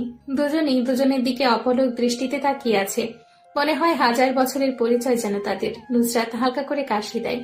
রাফির ধ্যান গম্ভীরতা সব ভেঙে যায়। রাফি পেছন থেকে একটা তাজা গোলাপ বের করে হাঁটু গেড়ে প্রপোজ করার স্টাইলে নুসরাতের সামনে বসে বলতে থাকে, ভালোবাসা কি তা আমি জানি না, তবে কোনো এক অন্ধকার রজনীতে তোমাকে দেখে আমার মনের ভিতর লুকিয়ে থাকা সুপ্ত অনুভূতিগুলো কেমন যেন ব্যস্ত হয়ে পড়েছে। তোমাকে ভালোবাসি কথাটা বলার জন্য মনটা অনেকভাবে প্যারা দিচ্ছিল। আজ আমি সার্থক, তোমার সামনে বসে তোমাকে ভালোবাসি কথাটা বলতে পেরে। তুমি সেই কবিতা যা প্রতিদিন ভাবি লিখতে পারি না, তুমি সেই ছবি যা কল্পনা করি আঁকতে পারি না, তুমি সেই ভালোবাসা যা প্রতিদিন চাই কিন্তু তা কখনো পাই না। আজ আমি অনেক করে পেতে চাই তোমার সেই মোহনীয় ভালোবাসার পরশ, যার জন্য অপেক্ষায় আছি প্রতিটা ক্ষণ। ভালোবাসা কি তপ্ত মরুর বালুর শিখা? ভালোবাসা কি নদীর স্রোতে ভাসমান কোনো নৌকা? ভালোবাসা কি ভেসে আসা কোনো সুখের বেলা? ভালোবাসা কি দুঃখের মাঝে হাসি মিশ্রিত কান্না? ভালোবাসা কি কোনো এক অজানা ঠিকানা? আজ আমি খুব করে বলবো, ভালোবাসি তোমায় প্রেয়সী, ভালোবাসি। নুসরাত হাত দিয়ে রাফিকে ইশারা করে বসা থেকে ওঠার জন্য। রাফি ভাবছিল নুসরাত তাকে চড় মারবে, কিন্তু সে তা করেনি। কিছুক্ষণ সময় নিয়েছে। এবার নুসরাত বলতে থাকে, রাফি, একটা মানুষের পছন্দ থাকতেই পারে, এটার জন্য তাকে বেশি চাপ দেওয়া যাবে না। তোমার প্রপোজটা আমি মনে হয় গ্রহণ করতে পারবো না। রাফি মুচকি হাসে। রাফি দেখতে পাচ্ছে নুসরাতের দৃষ্টিটা তার বাইকের উপর। নুসরাতের চোখে কোনো কিছু জানার অনেক আগ্রহ দেখতে পাচ্ছে রাফি। কি কারণে আমার প্রেম নিবেদনটা তুমি গ্রহণ করলে না সেটা কি আমি জানতে পারি? অবশ্যই, ছেলেদের প্রতি আমার তেমন কোনো আগ্রহ নেই, তবে একটা ছেলেকে দেখে আমার সেই ধারণাটা পাল্টে যায়, কারণ আমার জীবনে কোনো এক করুণ মুহূর্তে সেই ছেলেটা এসে আমাকে বাঁচায়। সেই দিন থেকে আমার মনের একটা জায়গা তার জন্য বরাদ্দ হয়ে গেছে। রাফি এবার একটু শব্দ করে হেসে বলে, আচ্ছা নুসরাত, সেই ছেলেটা কি তোমাকে কোনো এক অন্ধকার জঙ্গল থেকে মানুষ নামের পশুর হাত থেকে রক্ষা করেছিল? হ্যাঁ হ্যাঁ, কিন্তু তুমি এটা কি করে জানলে? এই ঘটনাটা তো আমি ছাড়া আর তেমন কাউকে কিছু বলিনি। তুমি এটা কিভাবে জানলে সেটা আমাকে বলো। রাফি কিছু বলে না। ঠোঁটের কোণে রহস্যময় হাসি রেখে লেকে পাড়ে নিঃশব্দে হাঁটতে থাকে। পেছনে পেছনে যে নুসরাত আসছে সেটা রাফি বেশ ভালোই বুঝতে পারছে। কি হলো রাফি, তুমি কিছু বলছো না কেন? এমন করে হঠাৎ চুপ হয়ে গেলে কেন? নুসরাত, আমার বাইকটা দেখে কি তোমার চেনা চেনা লাগছে? দেখো তো ভালো করে, কোথাও এমন বাইক দেখেছো কিনা? আমি বেশ কিছুক্ষণ ধরে তোমার বাইকের উপর লক্ষ্য করছি। আমাকে সেই রাতে যেই আগন্তুকটা বাঁচিয়েছে তার বাইকটাও দেখতে তোমার বাইকের মতো। সেই অজানা আগন্তুকটা যদি আমি হই তাহলে কি মন্দ হবে? মানে কি বলতে চাচ্ছ সেটা ক্লিয়ার করে বুঝিয়ে বলো আমাকে। সেই দিন রাতে আমি চন্দ্রবিলাস করতে জঙ্গলের পাশে একটা বড় পুকুর পাড়ে বসেছিলাম। বাইক দিয়ে যখন আমি জঙ্গলের মাঝপথ দিয়ে চলে আসব, তখন একটা মেয়ে আতঙ্কের চিৎকার শোনা, সেই দিকে এগিয়ে যাই। বাকিটা মনে হয় আমার আর কিছু বলার নেই। রাফি কথাটা বলে দীর্ঘ নিঃশ্বাস ফেলে। নুসরাতের কাছে যেন কথাটা বিশ্বাসই হচ্ছে না। খুশিতে আত্মহারা হয়ে গেছে সে। অনেকদিন ধরে খোঁজ করা সেই রাজকুমারকে পেয়ে গেছে। নুসরাত যেয়ে রাফিকে পেছন থেকে আঁকড়ে ধরে। রাফি পেছন ফিরে তাকায়। নিজের কাছেও বিশ্বাস হচ্ছে না নুসরাত তাকে জড়িয়ে ধরে আছে। এই শহর রাফিকে আজ অনেক বড় একটা উপহার দিয়েছে। অবহেলিত শহর তাকে পৃথিবীতে বাঁচার জন্য একটা অক্সিজেনের ব্যবস্থা করে দিয়েছে। আজ রাফি অনেক খুশি। এলোমেলো জীবনটাকে গোছানোর সময় চলে এসছে। নুসরাতকে বাইকের পেছনে বসিয়ে বাইকটা স্টার্ট দেয়। আজ ওরা দুইজন এই ব্যস্ত শহরটাকে মাখিয়ে দিবে তাদের ভালোবাসার রং দিয়ে। সময়টা রাত 10টার কাছাকাছি। সালমান নিজের আস্তানায় অবস্থান করছে। পায়ের ওপর পা তুলে সোফায় বসে সিগারেট টানছে সে। অনেক চিন্তা হ্রাস করেছে তাকে। রাফু ভাই শহরে আগমন করেছে, এটাই তার বড় চিন্তা। রাফু ভাই যে কতটা ভয়ঙ্কর সেটা সম্পর্কে সালমানের ভালো ধারণা আছে। সালমান বসে বসে যখনই এগুলো চিন্তা করছিল, তখন রাহাত সামনে এসে দাঁড়ায় আর বলতে থাকে, ভাই, সেদিন ওসমান শরীফ আর রাব্বিকে রাফি ভাই নিজ হাতে খুন করেছে। এখন তার সবচেয়ে বড় টার্গেট হলেন আপনি। কিছুদিন আপনাকে সাবধানে থাকতে হবে। কোনোভাবে আপনার খোঁজ সে পেয়ে গেলে শেষ করে দিবে সব। কথাটা শুনে সালমান বসা থেকে উঠে দাঁড়ায়। হাত থেকে সিগারেটটা ফেলে মদের গ্লাসটা হাতে নিয়ে তা খেতে থাকে। এখন মনে হয় সালমানকে মদের নেশায় ধরেছে। টেবিলের উপর থেকে পিস্তলটা নিয়ে কিছুক্ষণ নাড়াচাড়া করে সামনের কাছে পরপর 2টা গুলি করে। নাক দিয়ে পিস্তলের গন্ধটা শুকতে থাকে। রাহাত জানে সালমান বেশি টেনশনে থাকলে এমনই কিছু করে। নেশাগ্রস্ত গলায় রাহাতকে উদ্দেশ্য করে বলে, রাফু আমার কিছুই করতে পারবে না। আমি নিজ হাতে ওই রাফুকে মারব, নয়তো আমার শান্তি হবে না। নিজ হাতে কিভাবে রাফু ভাইকে মারবেন? আমরা তো এখনো পর্যন্ত তার চেহারাও দেখতে পাইনি। তাহলে কিভাবে রাফুর কাছে যাব? সে তো অদৃশ্য মাস্তান হয়, মিশনে বের হয়। আছে আছে, এমন একজন আছে যে রাফুকে অনেক কাছ থেকেই দেখেছে। কে সেই ব্যক্তি যে রাফু ভাইয়ের মতো ভয়ঙ্কর মাস্তানের সম্মুখীন হয়েছে? রাফু অনেক কাছের লোক, তার অতি বিশ্বাসের একটা ছেলে আমাকে রাফুর সামনে নিয়ে যাবে। রাফু ভাইকে সামনে থেকে মারা যাবে না, পিছন থেকে মারতে হবে। কিন্তু ভাই, আমি একটা ব্যাপার বুঝতে পারছি না, যে রাফুর সাথে সে কেনই বেইমানি করবে? টাকা টাকা, পৃথিবীর সব বিশ্বাস, বন্ধুত্ব আর যা আছে সবকিছু এই জিনিসটা দিয়ে কিনে নেওয়া যায়। আমি টাকা দিয়ে কিনে নিয়েছি তাকে। রাফুর সব খবর সে আমাকে দেবে। রাহাত ভেবে পায় না কে সেই ব্যক্তি রাফু ভাইয়ের মতো ভয়ানক মাস্তানির সাথে বেইমানি করবে। আজকে রাতের চন্দ্রটা কেমন যেন করে আলো দিচ্ছে, অন্য দিনের চেয়ে অনেকটা আলাদা। এমন চাঁদের আলো অনেক বছর পর পর দেখা যায়। বিজ্ঞানীদের মতে এই সময় চাঁদ পৃথিবীর অনেকটা কাছে চলে আসে। আগে কখনো এমন আলো দিতে দেখেনি রাফি। রাস্তার পাশে থাকা ছোট ছোট চা, পান, সিগারেট বিক্রি হয়, দোকানগুলো এখনো বন্ধ করেনি। হয়তো আজ বিক্রি বাটা অন্য দিনের চেয়ে বেশি হচ্ছে, আর হবে নাই কেন। আজ আকাশে এমন একটা চাঁদ উঠেছে, শহরের অনেক মানুষ রাস্তা দিয়ে হাঁটবে আর মনোমুগ্ধকর সেই চন্দ্রবিলাস করবে। রাফি রাস্তার পাশে ছোট দোকানে যায়। 3টা ছেলে বসে বসে চা খাচ্ছে। বয়স তেমন হবে না, 24 থেকে 25। রাফি ভালো করে লক্ষ্য করে দেখে 2টা ছেলের বাম হাতে জ্বলন্ত cigarette. Rafi 2 packet Benson cigarette নেয়। 3টা ছেলে অবাক হয়ে যায় রাফির কাণ্ড দেখে। যেখানে মানুষ টাকার জন্য 5 টাকার পাইলট সিগারেট খায়, সেখানে তো রাফি 700 টাকা দিয়ে 2 প্যাকেট বেনসন সিগারেট নিচ্ছে। রাফি নতুন প্যাকেট থেকে একটা সিগারেট বের করে দোকানের লাইটার দিয়ে সিগারেটে আগুন জ্বালায়। 2টা টান দিয়ে পেছনে ফিরে তাকায় রাফি। 3টা ছেলে লোভনীয় দৃষ্টিতে চেয়ে আছে তার দিকে। মুচকি হেসে রাফির প্যাকেট থেকে আরো 3টা সিগারেট বের করে ছেলে 3টার হাতে দেয়। মোটামুটি ছেলেগুলোর মুখে তৃপ্তির হাসি দেখা মিলল। ওরা যেন এই সিগারেটের আশায় রাফির দিকে চেয়েছিল। রাফি দোকান ত্যাগ করে। মানুষের সাথে বেশি মিশে গেলে সম্মান কমে যায়, নিজের কোনো মূল্য থাকে না অন্যের কাছে, যার কারণে সেই মানুষগুলো যখন তখন যে কোনো কথা লিমিট ক্রস করে বলে ফেলতে পারে। রাফি যা ভেবেছিল তাই হলো। আজকে রাস্তায় অনেক লোক হাঁটতে বের হয়েছে। কারো হাতে আছে জ্বলন্ত সিগারেট, আবার কারো হাতে দামি মোবাইল। রাফি চিন্তা করছে, এই অপরূপ সৌন্দর্যের রাতে যদি নুসরাত পাশে থাকতো তাহলে কতই না ভালো হতো, কিন্তু আজ মনে হয় না সেই আশাটা পূরণ হবে। আরাপ, দেখ তোর পাখিকে নিয়ে কেউ উড়াল দিচ্ছে মনে হয়। পাখি এবার বন্ধ খাঁচা থেকে মুক্ত আকাশে উড়া দিয়েছে, তুই চাইলেও আর ধরে আনতে পারবি না। আরাফ বাইকের উপর আরাম করে বসে বসে সিগারেট ফুঁকছিল। তখনই রিফাত হাসি ছলে জোরে কথাটা বলে। আরাফ রিফাতের দিকে তাকায়, দেখে রিফাত ভার্সিটির গেটের দিকে তাকিয়ে কথাটা বলেছে। হাত দিয়ে রিফাতকে সরিয়ে গেটের দিকে তাকায় সে। কালো কালারের নিউ মডেলের নতুন বাইক R15 V3 নিয়ে রাফি প্রবেশ করেছে। পেছন থেকে রাফিকে জড়িয়ে ধরে আছে নুসরাত। এটা দেখে অনেক রেগে যায় আরাফ, যার বহিঃপ্রকাশ করছে নিজের হাতে থাকা জ্বলন্ত সিগারেটটা জোরে চেপে ধরে আছে। রিফাত, শাউন, মাসুদ, তোরা সবাই যে হকি স্টিক, স্ট্যাম্প যা যে সব নিয়ে আয়। আজকে এই রাফির বাচ্চাকে আমি শেষ করে দেব। ওর সাহস হয় কি করে আমার ভালোবাসার মানুষকে নিয়ে বাইকে করে ভার্সিটিতে আসার। আরাফের কথা শুনে সবাই চলে যায় জিনিসগুলো আনার জন্য।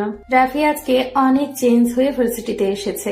সাদা কালারের চেক শার্ট, কালো জিন্স, হাতে লেটেস্ট মডেলের ঘড়ি, পায়ে সাদা কনভার্স, চোখে স্টাইলিশ চশমা। বাইকের পেছনে তার ভালোবাসার মানুষটা বসা। মনের মধ্যে কেমন যেন আলাদা একটি ফিলিংস আসছে। রাফি বাইকটা থামায়। সামনে আরাফ আর তার বন্ধুরা হাতে স্ট্যাম্প স্টিক নিয়ে দাঁড়িয়ে আছে। রাফি আর নুসরাত বাইক থেকে নেমে দাঁড়ায়। রাফিকে কোনো কিছু বলার সুযোগ না দিয়ে আরাফ তার হাতে থাকার শক্ত স্টিকটা দিয়ে জোরে একটা বাড়ি মারে রাফির পায়ে। রাফি ব্যথায় কুঁকড়ে ওঠে, তবে সে এটা প্রকাশ করে না, শক্ত হয়ে দাঁড়িয়ে থাকে। ঠোঁটের কোণে ঝুলে আছে হতাশা ডাকার সেই হাসি। নুসরাত সামনে এগিয়ে আসবে, তার সে পারে না। রাফি হাতের ইশারায় নুসরাতকে থামিয়ে দেয়। আরাফ একটু এগিয়ে যায় রাফির দিকে। রাফির কলারটা ধরে ভার্সিটির সবার সামনে নিয়ে আসে। রাফি কিছুই বলে না।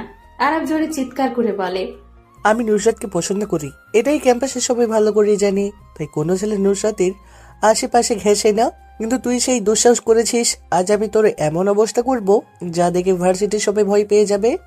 আমি কি আমার কোনো ছোট ভাইকে এখানে ডাকতে পারি? বেশি সময় নিব না, জাস্ট 10 মিনিট। রাফি কথাটা বলে আরাফের উত্তরের অপেক্ষায় তাকিয়ে থাকে। কম বেশি সবাই রাফির দিকে চেয়ে আছে। রাফি যে আজকে অনেক বড় বিপদে পড়েছে, কিন্তু সাহায্য করার মতো এই ভার্সিটিতে কেউ নেই। রাফির কথাটা শুনে আরাফ হাসতে হাসতে বলে, ডাক তুই, তোর কোন বাপকে এখানে ডাকবি? আজ আমার দেওয়া শাস্তি থেকে তোকে কেউ বাঁচাতে পারবে না। রাফির প্রশ্নের উত্তর সে পেয়ে গেছে। মুচকি হেসে সবার থেকে একটু দূরে যেয়ে পকেট থেকে দামি মোবাইলটা বের করে কাকে যেন ফোন দেয়। 2 মিনিট কথা বলে রাফি আগের জায়গায় এসে দাঁড়ায়। আরাফ এখন 10 মিনিট সময় অপেক্ষা করবে।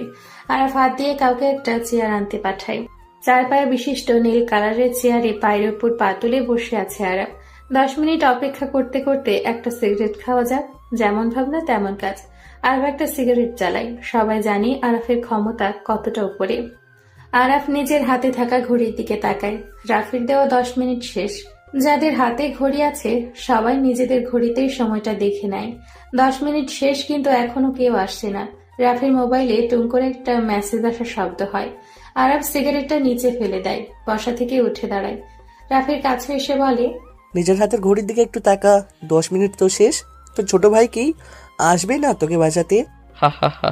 রাফির সময় দেখতে হয় না, সে নিজেই সময়কে নিজের অস্তিত্বে ঘোরায়। ছোট ভাই তো কখন এসে বসে আছে, কিন্তু তোরা কখন অ্যাকশন শুরু করবি সেটার অপেক্ষায় বসে আছে। রাফির কথা শুনে উপস্থিত সবাই ক্যাম্পাসের গেটের দিকে তাকায়, কিন্তু কাউকে আসতে দেখতে পাচ্ছে না। তাহলে কি রাফি মিথ্যা কথা বলছে? কিন্তু এখানে মিথ্যা বলে লাভ কি? বড় কোনো ধরনের সমস্যা এখানে আজ হবেই। কোথায় তোর ছোট ভাই? আমি দেখতে পারছি না কেন? নাকি আমার ভয়ে লেজ গুটিয়ে পালিয়েছে? রাফি কখনো কাউকে মিথ্যা কথা বলে না, এটা তার পছন্দ না। আমি একবার যখন বলেছি তখন তো নিশ্চয়ই আমার ছোট ভাই এসেছে, কিন্তু সে সবার চোখের আড়ালে। তোর দেখে অনেক মুখ ফুটেছে। এতদিন দেখতাম ভার্সিটিতে বোকার মতো আসতি, এখন মেয়ে পেয়ে নিজেকে পুরো চেঞ্জ।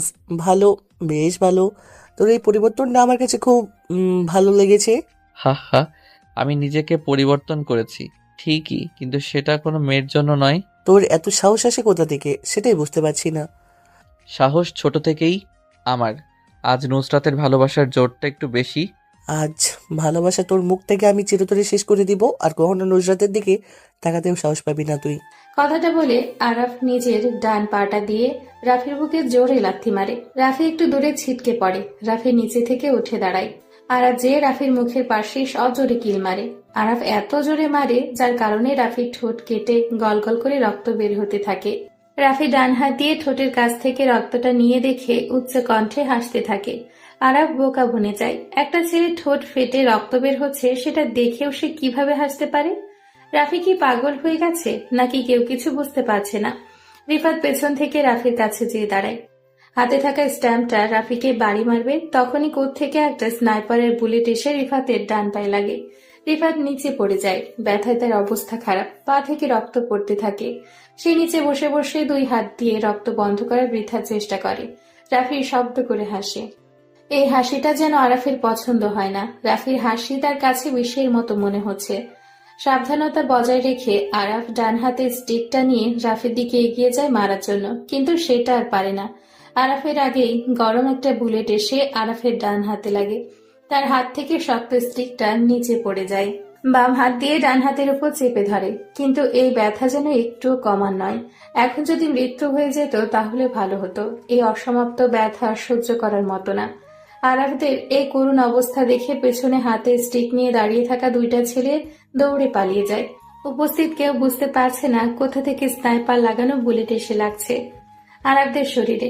সবাই অধীর আগ্রহ নিয়ে দেখে যাচ্ছে। রাফি চেয়ারটা টেনে বসে, একটা সিগারেট জ্বালায় সে। পরিবেশটা এখন শান্ত, তবে কিছুক্ষণ পর কি হবে জানা নেই কারো। সবার কাছে রাফিকে কেমন যেন অচেনা লাগছে। কেউ আগে কখনো রাফির এমন অবাক করা কাণ্ড দেখেনি। রাফি সিগারেটের বিষাক্ত ধোঁয়াগুলো উপরের দিকে ছাড়তে ছাড়তে বলে, আরাফ, কেমন লাগলো আমার শেষ খেলাটা? এতক্ষণ ধরে আমি তোকে কিছু বলিনি, এর মানে এই না যে আমি বোকা, আমি কিছু বলতে পারবো না। আমি শত্রুকে মারতে একটু টাইম নেই, দেখতে চাই শত্রু আমার প্রতি কতটা কঠোর হতে পারে। কুত্তার বাচ্চা, তোকে আমি দেখে নিব। তুই আমাকে চিনিস না। আমি কে, কি আমার ক্ষমতা, এই সম্পর্কে তোর কোনো ধারণা নেই। হা হা হা। আমি নিজেই নিজের ক্ষমতা সম্পর্কে ধারণা নেই, আবার তোর ক্ষমতা সম্পর্কে কি জানবো আমি? রাস্তার পাতি কুকুরগুলো একটু বেশি চিল্লায়, আর সিংহের একটাই গর্জন যথেষ্ট শহরটা কাঁপানোর জন্য। পেছন থেকে গুলি করে কে? নিশ্চয়ই তো ছোট ভাই। সাহস থাকলে বল সামনে আসতে, দেখি কার কত দম। মশা মেরে হাত কালো করার কোনো ইচ্ছেই আমার নেই। সিংহ সিংহের সাথে লড়াই করবে, কোনো পাতি কুকুরের সাথে না। কথাটা বলে বসা থেকে উঠে দাঁড়ায় রাফি। বাম পা দিয়ে চেয়ারটাকে ফেলে দেয় সে। সামনে যে নুসরাতের হাতটা ধরে সে। পেছন থেকে চিৎকার দিয়ে আরাফ বলে, রাফি, তোর সাথে আমার আবার দেখা হবে। এখন সময়টা তোর ছিল, কিন্তু তখন আমি সময়টাকে নিজের করে নিব। চ্যালেঞ্জ রইল। আরাফের কথা শুনে রাফি মাথাটা বাঁকা করে জোরে বলে, দাওয়াত রইল আমাদের নীরব বিচ্ছিন্ন শহরে। নিজের শহরে ডেকে এনে ভালো খাতিরদারি চলে আসিস। রাফি কথাটা বলে সেখানে আর দাঁড়ায় না। নুসরাতকে বাইকের পেছনে বসিয়ে রওনা দেয় তাদের গন্তব্যে। রাত 12টা কিংবা 1টা হবে।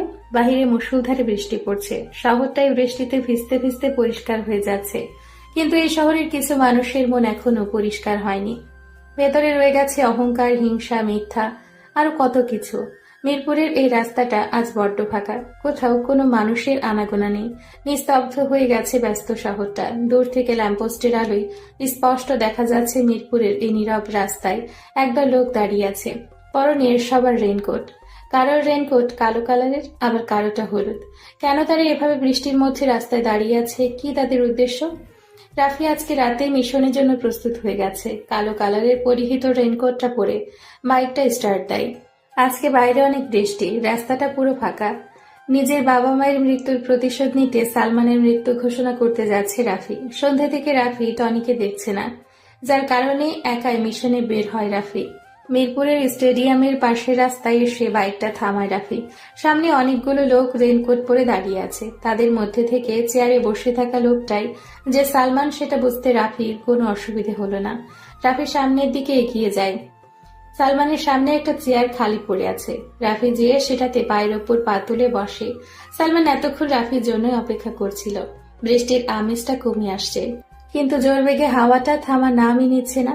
গাছ থেকে পানি পড়ার টইটুম্বুর আওয়াজটা এখন পরিবেশটাকে আরো রহস্যময় করে তুলছে। দুজনের মধ্যে নীরবতা বিরাজ করছে, কিন্তু এই সময় নীরবতা যেন শোভা পাচ্ছে না।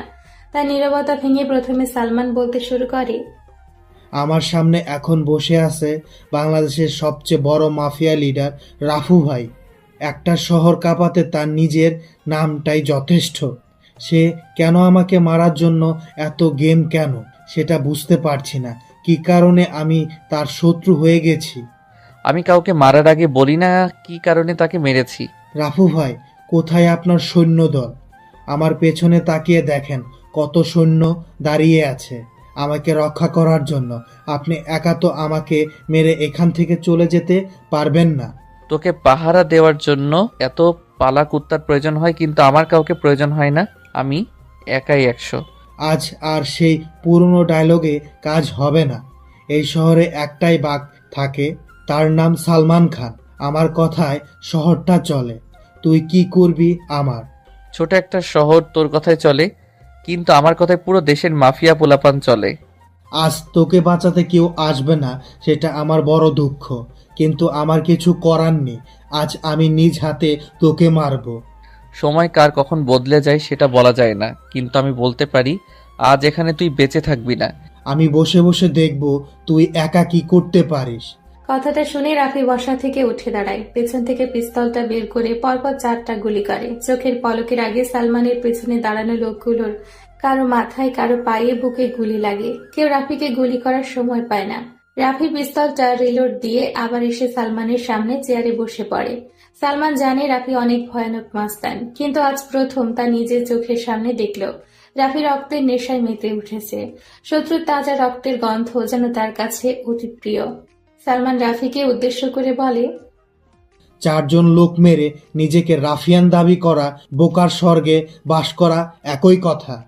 পিছনে ফিরে তাকিয়ে দেখ, আর মাত্র 2 জন লোক আছে, কেউ বেঁচে নেই। রাফির কথা শুনে সালমান পেছনে ফিরে তাকায়। দেখে 2 জন ছেলে বাদে কেউ বেঁচে নেই, সবাই নিচে পড়ে আছে। তাদের নিথর দেহ দেখে সালমান ভয় পেয়ে যায়, কিন্তু রাফির সামনে তা প্রকাশ করছে না।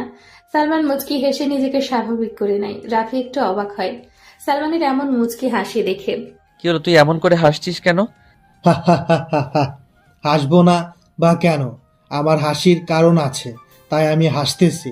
সালমান কখনো কারণ ছাড়া হাসে না। সালমানের রহস্যময় কথাটা রাফির সহ্য হয় না। পিস্তলটা পেছনের দিকে তাক করে পরপর 2টা গুলি করে পেছনে 2টা ছেলেও পিছঢালা ভেজা রাস্তার উপর পড়ে যায়। সালমান আরো জোরে হাসতে থাকে। রাফি যে সালমানের রেইনকোটের কলার ধরে বলতে থাকে, শেষ, তোর পালা কুকুরগুলো সব মোড়ে রাস্তায় পড়ে আছে, পিছনে তাকিয়ে দেখে নে, তোকে এখনই শেষ করে দিব আমি। চালাগুলি দেখি কেমন বুকের বাটা তোর। এখনো অনেক মাইন্ড গেম খেলার বাকি আছে, সেটা শেষ করে নেই আগে। আমি আর অপেক্ষা করতে চাই না, সময় অনেক দিয়েছি। আর না, আজ আমি এখানেই খেলা শেষ করে দিব। নো নো মিস্টার রাফু ভাই, সেই ভুলটা করবেন না। নিজেই নিজের বিপদ ডেকে আনবেন না। হঠাৎ কারো গলার শব্দ পেয়ে রাফি আর সালমান সেদিকে তাকায়। বাইকে হেলান দিয়ে কোনো এক আগন্তুক দাঁড়িয়ে আছে। পরনে তার কালো রেইনকোট, মাথায় বড় হুডওয়ালা টুপি, মুখে একটা মাস্ক। আগন্তুক দেখতে অনেকটা রাফির সাথে মিল আছে। কে এই আগন্তুক? রাফির নিজের ধারণার বাইরে, কিন্তু আগন্তুকের গলার কণ্ঠটা রাফির অনেক পরিচিত। তবে রাফি সেটা মনে করতে পারছে না। আগন্তুককে দেখে সালমান জোরে জোরে হাসতে থাকে আর বলতে থাকে, চলে এসেছে আমার মাইন্ড গেমার। রাফু, তুই চাইলে আমাকে আজ মারতে পারবি না, কারণ তোর একটা বড় জিনিস আমার কাছে আছে। কি সেই জিনিস যেটা তার কাছে আছে? আরে এত উত্তেজিত হচ্ছিস কেন? জানবি কি তোর জিনিস, আর দেখতেও পারবি। অনেক সময় হয়ে গেছে সিগারেট খাওয়া হয় না। আমি সিগারেটটা জ্বালিয়ে নিই, তারপর তোর সাথে কথা বলছি। সালমান রেনকোটের সামনের পকেট থেকে একটা সিগারেটের প্যাকেট আর লাইটারটা বের করে। সিগারেটের প্যাকেটে মনে হয় একটাই সিগারেট ছিল। সালমান সিগারেটটা ঠোঁটে চাপে, খালি প্যাকেটটা নিচে ফেলে দেয়। রাফি ভেবে পায় না কি এমন জিনিস যেটা সালমানের কাছে আছে। নুসরাত? না, নুসরাত কেন হবে? সালমান নুসরাতের খবর কিভাবে পাবে? কেউ তো জানে না নুসরাতের কথা। তাহলে কি জিনিস? রাফি আর ভাবতে পারছে না, তাই উচ্চ স্বরেই বলে ওঠে, আমার জিনিসটা কি সেটা দেখা আমি আর অপেক্ষা করতে পারছি না। হা হা হা। জিনিসের জন্য রাফু ভাই অনেক পাগল দেখছি। এই বের কর, আনো রাফু ভাইয়ের অমূল্য সম্পদ। আগন্তুকটা সালমানের গাড়ির দরজাটা খুলে ভেতর থেকে একটা মেয়েকে বের করে আনে। মেয়ের হাত দুটো পেছন দিয়ে বাঁধা, মুখে টেপ লাগানো। আগন্তুক মেয়েটার মুখ থেকে টেপটা সরিয়ে নেয়। রাফি দূর থেকে দেখতে পায় মেয়েটা আর কেউ না, নুসরাত। কিন্তু সালমান নুসরাতের সম্পর্কে কিভাবে জানলো? রাফি নুসরাতকে এমন অবস্থায় দেখে রেগে যায়। সালমান, তুই নুসরাতকে ধরে এনে অনেক বড় ভুল করে ফেললি। ঠিক সময়ে এমন ভুল কাজ করার আমার স্টাইল। যতক্ষণ পর্যন্ত নুসরাত আমার কাছে থাকবে ততক্ষণ তুই আমার কিছুই করতে পারবি না। রাফি নিজের মাইন্ডটাকে শান্ত করে, ঠান্ডা মাথায় বলে, সামনের আগন্তুকটা কে আমি সেটা জানতে চাই। আগন্তুককে দেখলে তুই অনেক কষ্ট পাবি। আমি চাই না তুই মরার আগে এমন কষ্ট পাস। কে মরবে কে বেঁচে থাকবে সেটা সময় বেশি ভালো জানে। আগন্তুককে বল মুখ থেকে মাস্কটা খুলতে। সালমান হাত দিয়ে কিছু একটা ইশারা করে। সামনে থাকা আগন্তুক মুখ থেকে মাস্কটা সরিয়ে নিচে ফেলে দেয়। দূরে ল্যাম্পপোস্টের আলোয় মুখটা কিছুটা বোঝা যাচ্ছে যে আগন্তুকটা টনি। রাফি অনেকটা চমকে ওঠে টনিকে এইভাবে দেখে। বেইমান, সবাই বেইমান। টনিকে এত বিশ্বাস করতো রাফি, কিন্তু কি করলো? সে বেইমানি করলো। টনি, তুই এখানে এই অবস্থায় কেন? ভাই টাকা টাকা সবই তার খেলা। সালমান ভাই আমাকে 10 কোটি টাকার অফার করে তোমার সাথে বেইমানি করার জন্য, তাই আমিও তাই করি। তোর টাকা প্রয়োজন, আমি দিতাম তোকে টাকা, এর থেকে বেশি, কিন্তু তুই সেটা না করে আমার সাথে বেইমানি করলি। কিছু করার নেই রাফু, টাকার জন্য সবাই সবকিছু করতে প্রস্তুত আছে। রাফি আর সহ্য করতে পারে না, খেলাটা এখানেই শেষ করা দরকার। রাফির কোমরের কাভার পয়েন্ট থেকে ছোট্ট একটা পিস্তল বের করে, চোখের পলকের আগে 2টা গুলি করে। একটা যেয়ে টনির কপাল ভেদ করে বাইরে চলে যায়। টনি নিস্তেজ হয়ে নিচে পড়ে যায়। আরেকটা বুলেট যেয়ে সালমানের বাহুতে লাগে। ব্যথায় কুকড়ে ওঠে সালমান। নুসরাত ভয় কাঁপছে। রাফি সালমানের দিকে এগিয়ে যায়। পিস্তলটা রিলোড দিয়ে নেয় রাফি। সালমান ভয় পেয়ে যায়। রাফিকে দেখে সে ভয়ে পিছতে থাকে। রাফি সালমানকে থামানোর জন্য আরেকটা গুলি করে তার পায়ে। সালমান ভয়কাতর চেহারা নিয়ে কাঁপা কাঁপা গলায় বলে, রাফু ভাই, আমাকে ছেড়ে দিন। আমি আপনার কি এমন ক্ষতি করেছি যার কারণে আমাকে এইভাবে শাস্তি দিচ্ছেন? মনে করে দেখ, আজ থেকে প্রায় 10 বছর আগে ঢাকার সবচেয়ে ধনী বিজনেসম্যান আশরাফ চৌধুরী আর তার স্ত্রীকে কোনো এক আধার রাতে খুন করে চলে গিয়েছিলি তুই। মনে আছে সেই কথা? না ভাই, আমি তেমন কোনো খুন করিনি। মিথ্যা কথা আমার একটু সহ্য হয় না, তুই সত্যি কথা বল, বেঁচে যাবি। হ্যাঁ হ্যাঁ হ্যাঁ হ্যাঁ ভাই, আমি নিজেই খুন করেছি, কিন্তু সেই 10 বছর আগের ঘটনার সাথে আপনার কি সম্পর্ক? সম্পর্কটা গভীর। সেই আশরাফ চৌধুরীর ছেলে আমি। দেখ, ভালো করে দেখ, আমাকে চিনতে পেরেছিস কিনা। রাফি মুখ থেকে মাস্কটা খুলে ফেলে দেয়। সালমান এবার মুখ ফুটে বলে ওঠে, রাফি তুমি, কিন্তু এটা কি করে সম্ভব? রাফি আর কোনো প্রশ্নের জবাব দিতে চায় না। পিস্তলটা সালমানের দিকে তাক করে ট্রিগারের জোরে একটা চাপ দেয়। গরম বুলেটটা যেয়ে সালমানের মাথায় লাগে। মাথা থেকে তাজা রক্ত বের হয়ে পিছঢালা ভেজা কালো রাস্তায় পড়ছে। নুসরাত দৌড়ে এসে রাফিকে জড়িয়ে ধরে। রাফি বুঝতে পারছে নুসরাত অনেক ভয় পেয়ে আছে, তাকে শান্ত করতে হবে। তাই রাফি বলে, এই নুসরাত, তাকাও আমার দিকে। একজন রাফিয়ানের হবু বউ হয়ে এভাবে ভয় পেলে চলবে? নুসরাত মাথাটা উঁচু করে রাফির দিকে তাকিয়ে বলে, রাফি, তুমি এই মাস্তানি ছেড়ে দাও। তোমাকে নিয়ে আমার অনেক ভয় হয়। যদি তোমাকে হারিয়ে ফেলি তাহলে কি হবে আমার? ছেড়ে দিব সব মাস্তায়ান্নি, কথা দিলাম। আমাকে নিয়ে ভয় পাওয়ার কিছু নেই। আমি সারা জীবন তোমারই থাকবো। কিছুদিন পর তোমাকে সারা জীবনের জন্য পেতে তোমার বাসায় যাব। সারা জীবনের জন্য পেতে চাই মানে বুঝতে পারছি না আমি। তোমার আর কিছু বোঝা লাগবে না। আর বিয়ে নিয়ে কথা বলতে যাব তোমার বাসায়। রাফির মুখ থেকে এমন কথা শুনে নুসরাত লজ্জায় লজ্জিত হয়ে যায়। রাফি নিজের রেইনকোটটা খুলে ফেলে দেয় রাস্তার মাঝে। রেইনকোটের নিচে থাকা শার্টের কলারে নুসরাত 2 হাত দিয়ে জাপটে ধরে। রাফিও নিজের প্রিয়সীকে আগলে নেয় নিজের বাহু ডোরে। তাদের এই ভালোবাসার সাক্ষী হয়ে রইল এই মুষলধারে বৃষ্টি।